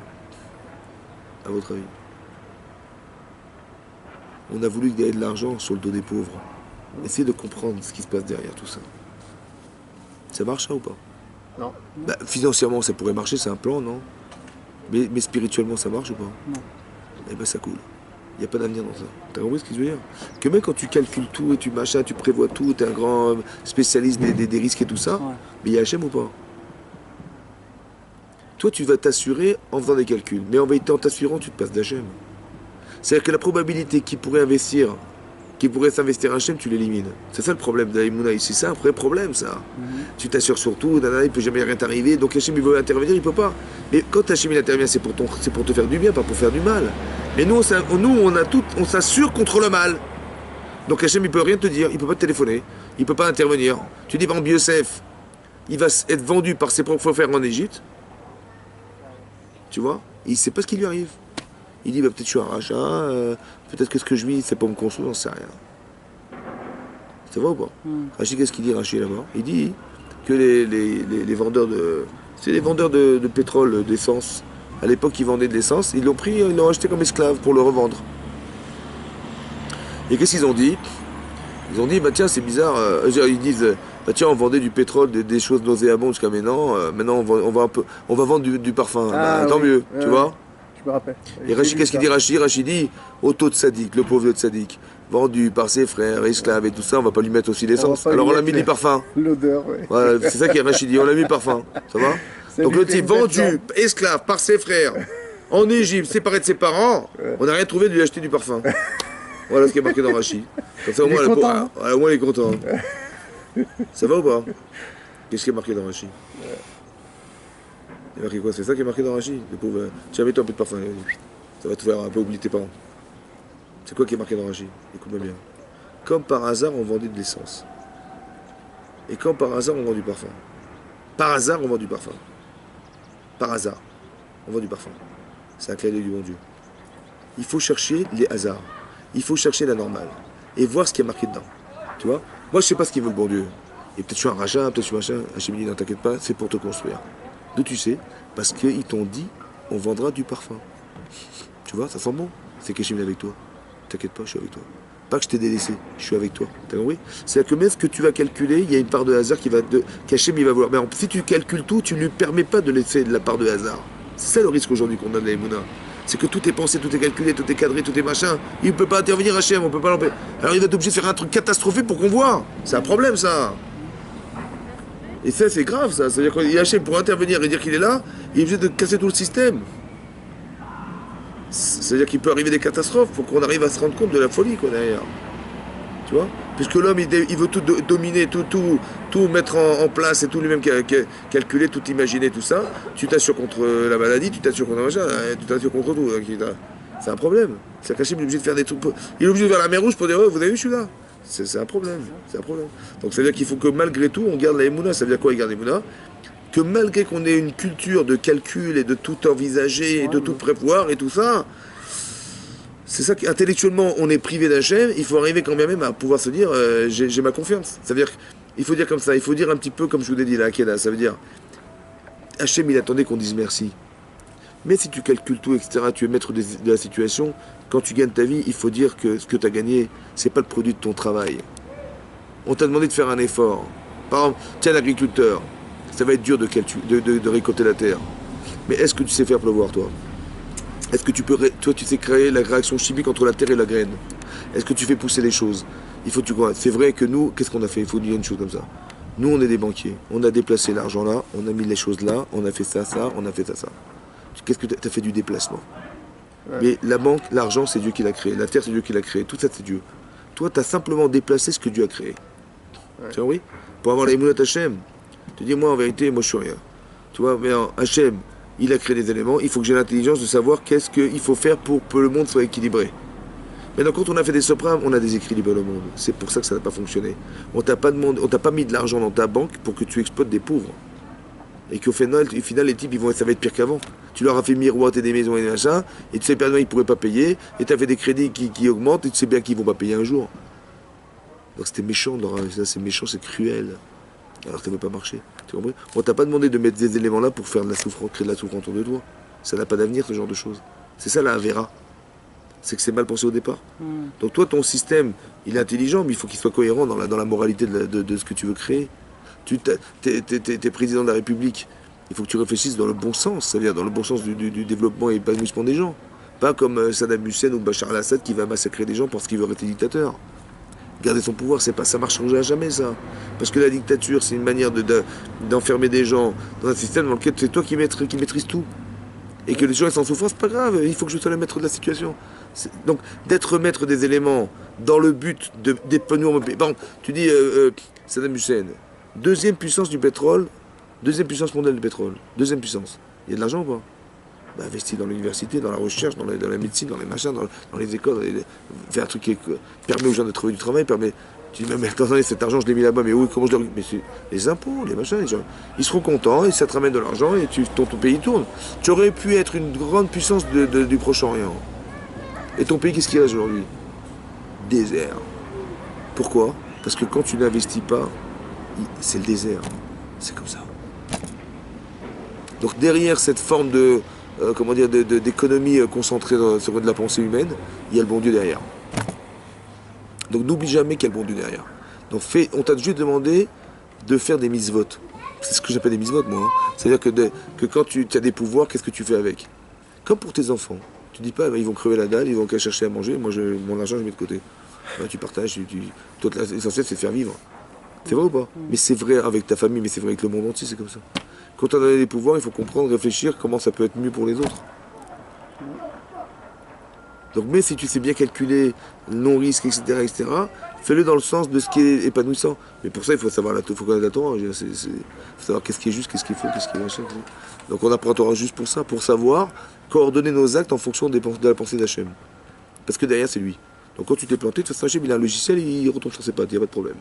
On fait des avérotes, Hachem, il s'arrange avec. Donc c'est dommage pour nous, parce qu'on a abouti au résultat, parce qu'Hachem sait ce qu'il voulait, mais on est passé par une avéra, c'est dommage. Tu vois? Donc même quand c'est calculé, il ne faut pas occulter le fait que Hachem est derrière. Tu vois? Tu ne fais par tes calculs que de déplacer des éléments présents. C'est tout ce que tu fais. Moi j'ai toujours dit comme ça. Écoute-moi bien. Est-ce que tu as choisi ta vie? Non. Est-ce que tu as choisi ton intelligence, ta taille, ta couleur de peau, tes parents, l'environnement où tu es né? Tu as choisi quelque chose ou pas? Qui c'est qui t'a donné? Est-ce que ce qui existe sans toi? Donc ce qui existe c'est Dieu, et ce que t'es c'est Dieu. Donc t'es quoi toi? Hein? T'es quoi toi? T'es quoi? Tout ce que tu fais c'est Dieu. Tu réfléchis, c'est le bon Dieu qui donne le cerveau. Tu vois, c'est Dieu qui donne les yeux. L'Aneshama, on te l'a donné. Tout ce que tu vois, ça a été créé. Donc qu'est-ce que t'es là-dedans? Rappelle-toi toujours de ça. T'es quoi là-dedans? Yves? Petite molécule. T'es quoi? Mais rappelez-vous toujours, tu n'es que le décisionnaire de ce que tu es. Tu n'es que le décisionnaire de ce que tu es. On t'a donné ça, qu'est-ce que tu fais avec? Qu'est-ce que tu fais de ce qu'on t'a donné? Qu'est-ce que tu fais de ce qui existe? J'ai décidé, voilà ce que j'ai. Je n'ai que le corps de décision. Tu vois, tu es un grand banquier, tu es un intellectuel, tu es machin, tu réfléchis, nanana. Tu n'es que la volonté de décider. Basta. Tu vois, tu dis aujourd'hui, mais on fait les calculs, on fait machin. Tu n'es que la volonté de décider, c'est tout ce que tu es. Tu as décidé de faire des surprimes, tu as un rachat. Tu as décidé d'aider des gens pour gagner leur vie, ils ont besoin d'ouvrir une société, il faut leur donner de l'argent pour recréer la société, tu es un tzaddik. Tu as compris? C'est toi qui décides de ce que tu fais, de ce qu'on te donne. Tu as compris, Yves? C'est ça un tzaddik et c'est ça un rachat. Le type, il est zéro en fait. Mais tu es 0,0 en fait. Mais qu'est-ce que tu es en fait? Tu es que la décision, tu es qu'un corps de décision, qu'une capacité de décider, c'est tout ce que tu es. Qu'est-ce que tu fais de toi? Et qu'est-ce que tu fais de ce qu'on a mis devant toi? C'est tout ce que tu es. Qu'est-ce que tu es d'autre? Dis-moi ce que tu es d'autre. Rien. T'as compris? Bah c'est Dieu. T'as vu? Bah c'est Dieu. Il y a des gens qui ne peuvent pas se mouvoir, tu n'as plus de mouvoir, mais c'est le bon Dieu. Donc t'es quoi? Tu dis, mais j'ai fait ça. Bah, qu'est-ce que ça fait? Non seulement t'as rien fait, mais même ce qui s'est réalisé, c'est Hachem. Donc qu'est-ce que tu es là-dedans? Mais tu n'es que le décisionnaire de ce qu'Hachem il voulait. Seulement, est-ce que tu décides bien ou pas? Alors j'apprends la Torah pour être sûr que ce que j'ai décidé est juste. Ça correspond au projet divin. Donc Hachem il est présent tout le temps dans ta tête. Si tu dis pas la Torah, tu ne feras jamais ça. Tu diras, bah, intellectuellement, culturellement, on a appris à l'école. Je dis quoi, mais qui dit que c'est ça la volonté d'Hachem? Qui dit que c'est une misva ce que tu penses? Peut-être on t'a appris à être un rachat, peut-être on t'a appris. On t'a dit, il faut que tu sois le meilleur. Est-ce que c'est une bonne pensée? Pourquoi faire? T'as compris quoi? Bah, si tu peux être meilleur, tu peux être Abel Hussein, tu peux être Bachar Hazan, tu peux être un grand sadique, mais ça dépend comment tu le cultives, ça. Oh. Le meilleur pour toi, le meilleur pour les autres. Tu dis, il y a des grands ministres, ministre de la Défense, ministre de machin, un type, il magouille, il se pisse des départements. L'autre, il a carrément été nommé pour vérifier les comptes des gens, est-ce qu'ils n'envoient pas en Suisse, et le type, il avait un compte en Suisse. Il y a une cohérence, quoi, le type. Hein? Mais pourquoi c'est comme ça? Parce que le type, on lui a appris à être le meilleur. Donc il faut que j'exploite que je suis le meilleur. Tu comprends? J'ai pas le temps, moi, j'ai 3 ans au gouvernement, il faut que je m'éclate. T'as vu, quand le type, il a fait l'ENA pour arriver à penser qu'il est le meilleur et qu'il peut profiter de ce qu'il est le meilleur. C'est pas ça, on t'a pas nommé pour ça, mon vieux. Tu as compris le problème? On est dans une culture, est-ce qu'elle est juste? Est-ce que les éléments qu'on nous a appris, ils sont vrais? C'est ça le problème. Tu vois? Parce que quand on est dans le pouvoir, c'est dur de décider. Parce que c'est pas toi qui décides, c'est le pouvoir. Tu dis, il faut qu'on gagne de l'argent, il faut qu'on machin. On va exploiter les pauvres. C'est pas grave. Mais comment c'est que tu n'es pas cohérent? Pourquoi tu n'es pas sensible à ce que tu fais? Parce que l'essentiel, c'est ce que tu vas gagner. Donc c'est tellement important que tu gagnes que tu te rends même plus compte que tu crées de la souffrance parce que tu gagnes de l'argent. Tu as compris ce que je veux dire? C'est tellement puissant que tu oublies que tu crées de la souffrance. C'est comme il s'appelle? C'est comme Ephron. Il voit Abraham arriver. La Midrash il dit que la grotte, elle était invendable. Il y avait Adam et Chava dedans. Qui c'est qui va l'acheter? Un produit invendable. Qui c'est qui va s'enterrer là-bas? Personne. Il y a trop un pigeon, on va le racheter. Il a trouvé qui, Abraham? Abraham il dit voilà, je voudrais t'acheter la terre, la grotte, pour enterrer ma femme. On va le racheter. Écoutez, il n'y a pas de problème, je vous la donne.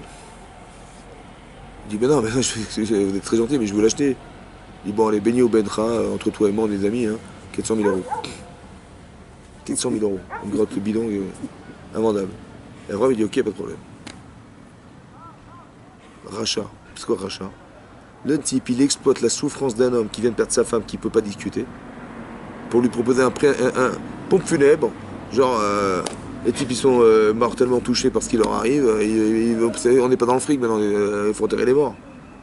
Donc qu'est-ce qu'il fait? Il exploite la souffrance d'un homme pour gagner sa vie avec. Plutôt que de dire, mais non, mais écoutez, il n'y a pas de problème, enterrez votre femme, on discutera plus tard, de prix, on s'en fout, c'est pas le moment de discuter, ou vous paierez en 10 fois, c'est pas grave. Il n'est pas dans l'empathie de la souffrance, il est dans l'exploitation de la souffrance. T'as compris ce que je veux dire? C'est ça la différence. C'est quoi la différence entre tzaddik et un rachat? Ben, c'est comment tu appréhendes les choses. Est-ce que tu te mets à la place? Qu'est-ce que tu fais de ce que tu es? T'as compris encore une fois? Est-ce que tu peux te mettre à la place de l'autre? C'est ce que tu fais de ce que tu es. Tu dis, je me mets à sa place, le pauvre, j'aurais été à sa place, j'aurais été mort, j'aurais été angoissé, tout ça. Je ne vais pas lui parler d'argent, c'est pas le moment. Je suis dans sa tête. Oui, non, je suis dans la mienne. Ah, tu vois, il vient de perdre sa femme, il est en grande souffrance, il ne va pas réfléchir, je vais exploiter sa situation pour gagner ma vie sur lui. Tu as compris la différence? Au final, il aurait pu dire, écoute, il n'y a pas de problème, paye-moi 10 fois, j'aurais gagné ma vie. Ou je peux dire, écoute, il n'y a pas de problème, donne-moi 400 000 euros, je vais gagner ma vie. Mais un, t'es un sadique, l'autre, t'es un rachat. La même situation. Tu dis les Meraglim, les explorateurs, qu'est-ce qu'ils ont dit? Ils ont dit, c'est une terre Ochelet Yoshvea, une terre qui mange ses habitants. Vous l'habitez là-bas, vous? On a vu des types, ils enterraient les morts tous les jours. C'est vrai ou pas? Ben oui, il dit, ben, toi, qu'est-ce que dit l'Agmar dans Sota? Il dit, regarde, c'est Rechaim, comment ils ont vu. Hachem, il leur a fait une tova, qu'ils enterraient des morts. Pourquoi? Comme ça, ils auront eu le temps de ne pas être dérangés et pour la terre d'Israël. Pendant 40 jours, ils ont exploité sans être dérangés. Et qu'est-ce qu'ils ont dit? Hachem, il a fait qu'ils enterrent les morts pour qu'ils ne soient pas dérangés. Ils ont exploité ça contre lui. Et tu vois, c'est une terre maudite. Mais c'est quoi? Mais c'est la même chose. Tu vois la même chose, mais comment tu la traduis? C'est toi qui décides. Tu as compris ou pas? On te donne des éléments. Qu'est-ce que tu fais avec? T'es ben Amin Bachem. Tu dis, bon, Hachem, ils ont. Au lieu de dire merci Hachem qu'ils ont pu. Ils étaient occupés à enterrer leurs morts, on a pu exploiter la terre d'Israël. Et tu vois, c'est une terre qui consomme ses habitants. T'as vu comment tu réfléchis? Tu traduis dans ton sens et dans le sens des autres. Bah, celui qui croit en Hachem, bah, il va traduire comme ça. Celui qui ne croit pas, il va dire qu'est-ce que tu fais de toi? Vous avez compris? Très important qu'on sache exactement que rien ne t'appartient, que tout ce que tu es, on t'a donné. On t'a juste demandé de faire de toi quelque chose. De décider de faire de toi quelque chose. C'est tout ce qu'on a demandé. Donc quand tu vois que tu dépends d'Hachem de façon radicale, quand tu pries Hachem, ben, c'est dur d'avoir dit Sarah, ben non, parce que tu sais que ça dépend que de lui. Quand tu réfléchis et tu sais que tu es, tout, on t'a tout donné. On t'a donné ton intelligence, on t'a donné ta taille, on t'a donné l'endroit où tu es né, on t'a donné tes parents, on t'a donné ton intelligence, on t'a tout donné. On t'a juste demandé de faire de toi quelque chose. Et de faire de ce qui existe quelque chose. Donc qu'est-ce que tu es là-dedans, toi? Tu n'es qu'un corps de décision. Donc quand tu n'es qu'un corps de décision, tu vois bien que tu dépends d'Hachem. Donc quand tu dépends du bon Dieu, et que tout ce que tu es, ça devient de lui, eh ben c'est comme ça qu'on élimine les tsara dans la tfila. Parce que tu peux pas dire que quand tu te déconcentres, c'est que Hachem, il a pas le pot qu'il devrait avoir. Quand tu parles à quelqu'un qui est très important en face de toi, et que tu échappes à la discussion, tu as honte. Il faudrait qu'un jour on ait honte d'échapper. C'est ça qu'on a peur. Quand un type, tu lui parles et tu dis « Excuse-moi, je t'ai pas écouté. » Comment ça, je m'avais pas écouté? Mais où je te parle? Mais on fait ça tous les jours, nous. Hein. Tous les jours avec Hachem, on est dans les courses, on est dans les machins, on est dans les trucs. Et on n'a pas honte. Mais ça s'acharne derrière, parce que c'est tellement important qu'on arrive à créer un lien avec Hachem, et que le but c'est de créer ce lien, que le fils, si tu arrives à créer un lien, il est mort. Si tu as l'aïmounat Hachem, il est mort. Oui? C'est quoi, il est mort? Parce que tu ne pourras plus fauter. Il n'y a plus d'écart chez toi. Tu dis la Hakedat Yitzhak. Quand Avram il fait la Hakedat Yitzhak, il a donné sa vie et tout son avenir à Hachem. Maintenant tu lui dis, bon écoute, on va en boîte de nuit ce soir, tu viens ou pas? Il dit pardon, je vais m'envoyer là. Et tu peux plus. Comme j'ai dit, bizarrement, c'est bizarre, regardez. Un jour Hachem il dit à Avram, Lech lecha me'artzecha, mimolatecha, mibet avicha, leshavareka. Hachem il dit, pars de ta maison, l'endroit où tu es né, et, comment vous dire, et la maison de tes parents. Au lieu de lui dire, pars vers un pays que je te montrerai, il a dit, pars, quitte ta maison. Là-bas, qu'est-ce qu'il a dit? Artsecha, ton pays, Molatecha, l'endroit où tu es né, Betavira, la maison de tes parents. Voilà ce qu'il a dit. Il fait tout pour le mettre la Roma. La Roma. C'est pour ça qu'on est possède comme le Mechaber et pas comme le Roma. Non, je rigole. Mais non, écoute-moi bien. D'abord, est-ce que géographiquement c'est logique ce qu'il a dit? Non. Sur le plan géographique. Il a dit quitte ton pays. Toi, quand tu quittes tes parents, tu quittes la maison de tes parents, l'endroit où tu es né, et tu quittes ton pays. Il a dit non, quitte ton pays, l'endroit où tu es né, la maison de tes parents. C'est exactement inversement proportionnel. Pourquoi c'est comme ça? Bizarre, non? Et Rachid dit là-bas, hein, pourquoi Hachem il a rajouté des mots? Il aurait pu dire Lech lecha, vers une terre que je te montrerai. Pourquoi il a dit Artsera, Molatera, Betavicha? C'est moins trop. Et Rachid dit pour donner un srar à Kol, Dibour, Védibour. Pour donner un salaire à Abraham sur chaque parole dite. Dis-moi, Yves, imagine, tu travailles, ça va, et tu vas voir ton patron à la fin du mois, tu dis écoutez, patron, bonjour, écoutez, je me demande une augmentation. Il dit pourquoi? Parce que je suis venu en costard. D'accord? Je me suis coiffé ce matin. Tous les jours, je me suis coiffé. Je suis venu à l'heure. Je demande une augmentation. Il lui dit pardon? Il dit moi je paye pas sur les moyens, moi je paye sur des buts. Ça va, vous êtes. Mais non. Est-ce que bizarrement, il faut arriver en Israël pour Abraham. Donc il faut quitter ses parents. Il faut quitter l'endroit où on est né. Normal. Il faut acheter un billet d'avion, il faut prendre l'avion. Tu dis, est-ce qu'on peut exiger un salaire sur un moyen? Le but, c'est quoi le but? C'est d'aller là-bas. Donc le moyen d'y accéder, c'est quitter la maison de ses parents, son pays. Machin. Et Hachem, il va payer un salaire sur un moyen, c'est pas logique. Depuis quand Hachem, il paye des salaires sur des moyens? S'il paye un salaire, ça veut dire quoi? Un effort. Hein? Sur un On s'est effort. trompé en fait. On s'est trompé. Qu'est-ce qu'on s'est trompé? On a cru que quitter son pays, c'était un moyen. Quitter la maison de ses parents, c'était un moyen.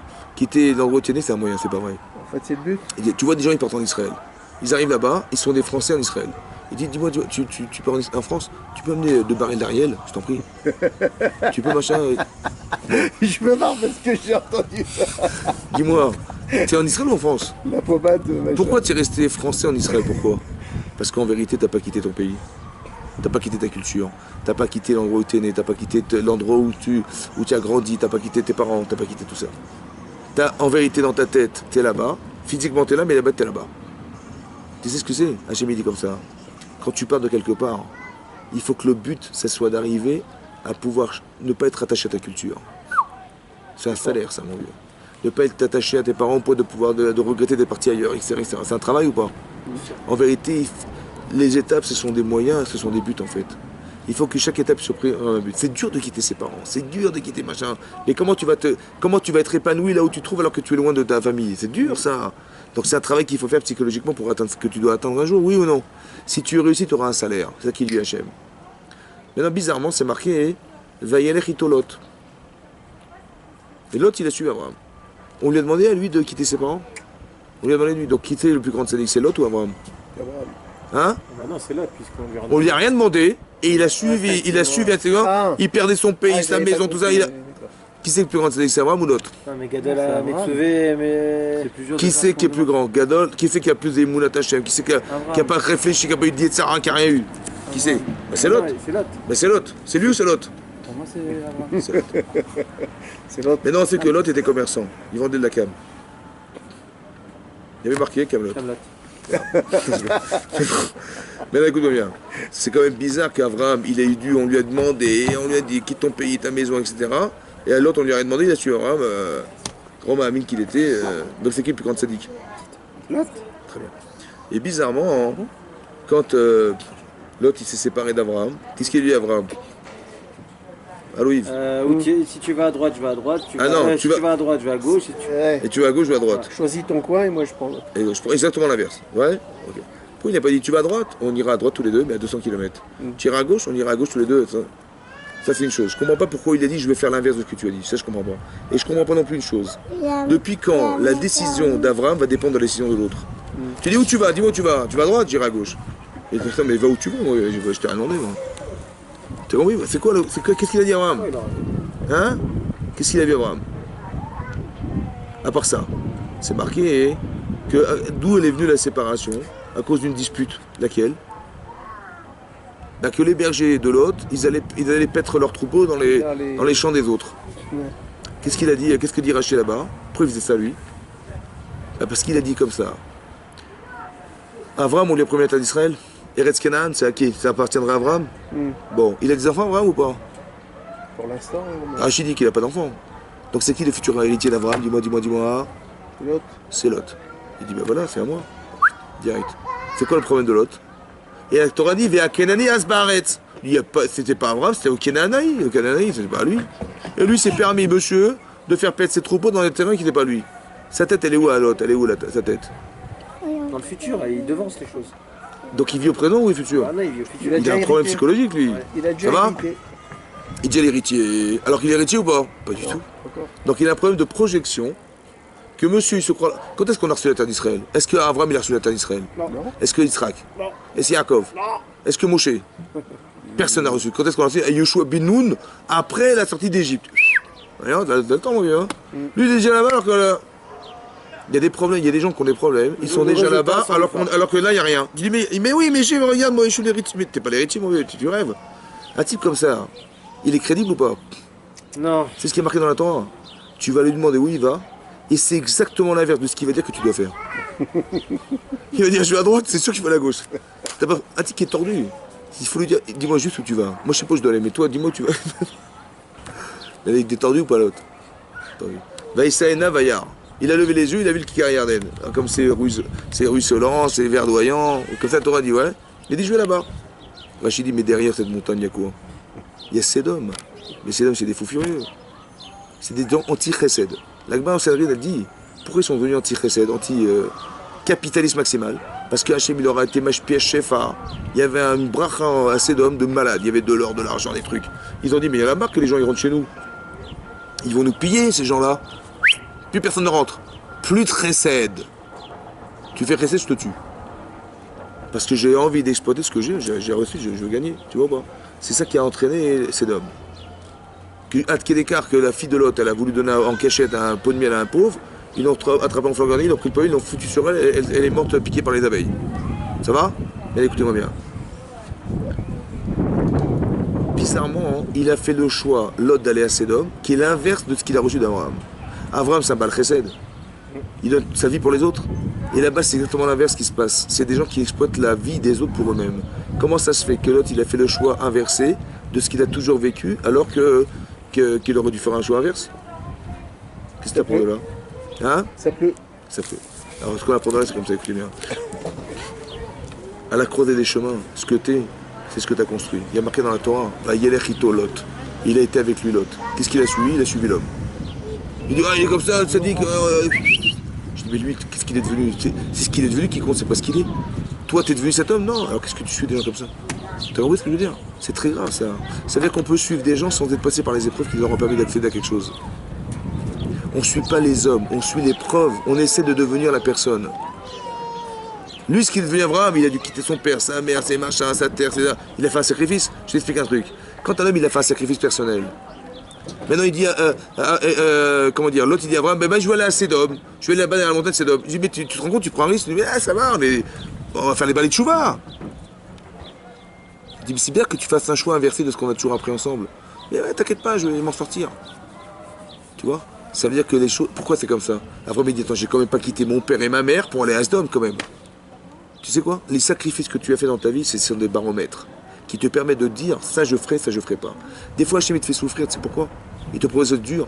Parce qu'il t'a créé un baromètre qui est la difficulté à accepter un rythme de vie. Et ça te permet d'avoir des considérations dans ta tête que quand on dit vas-y fais-le avec l'inverse, tu ne le feras pas. Tu comprends ce que ça veut dire? C'est ça se construire.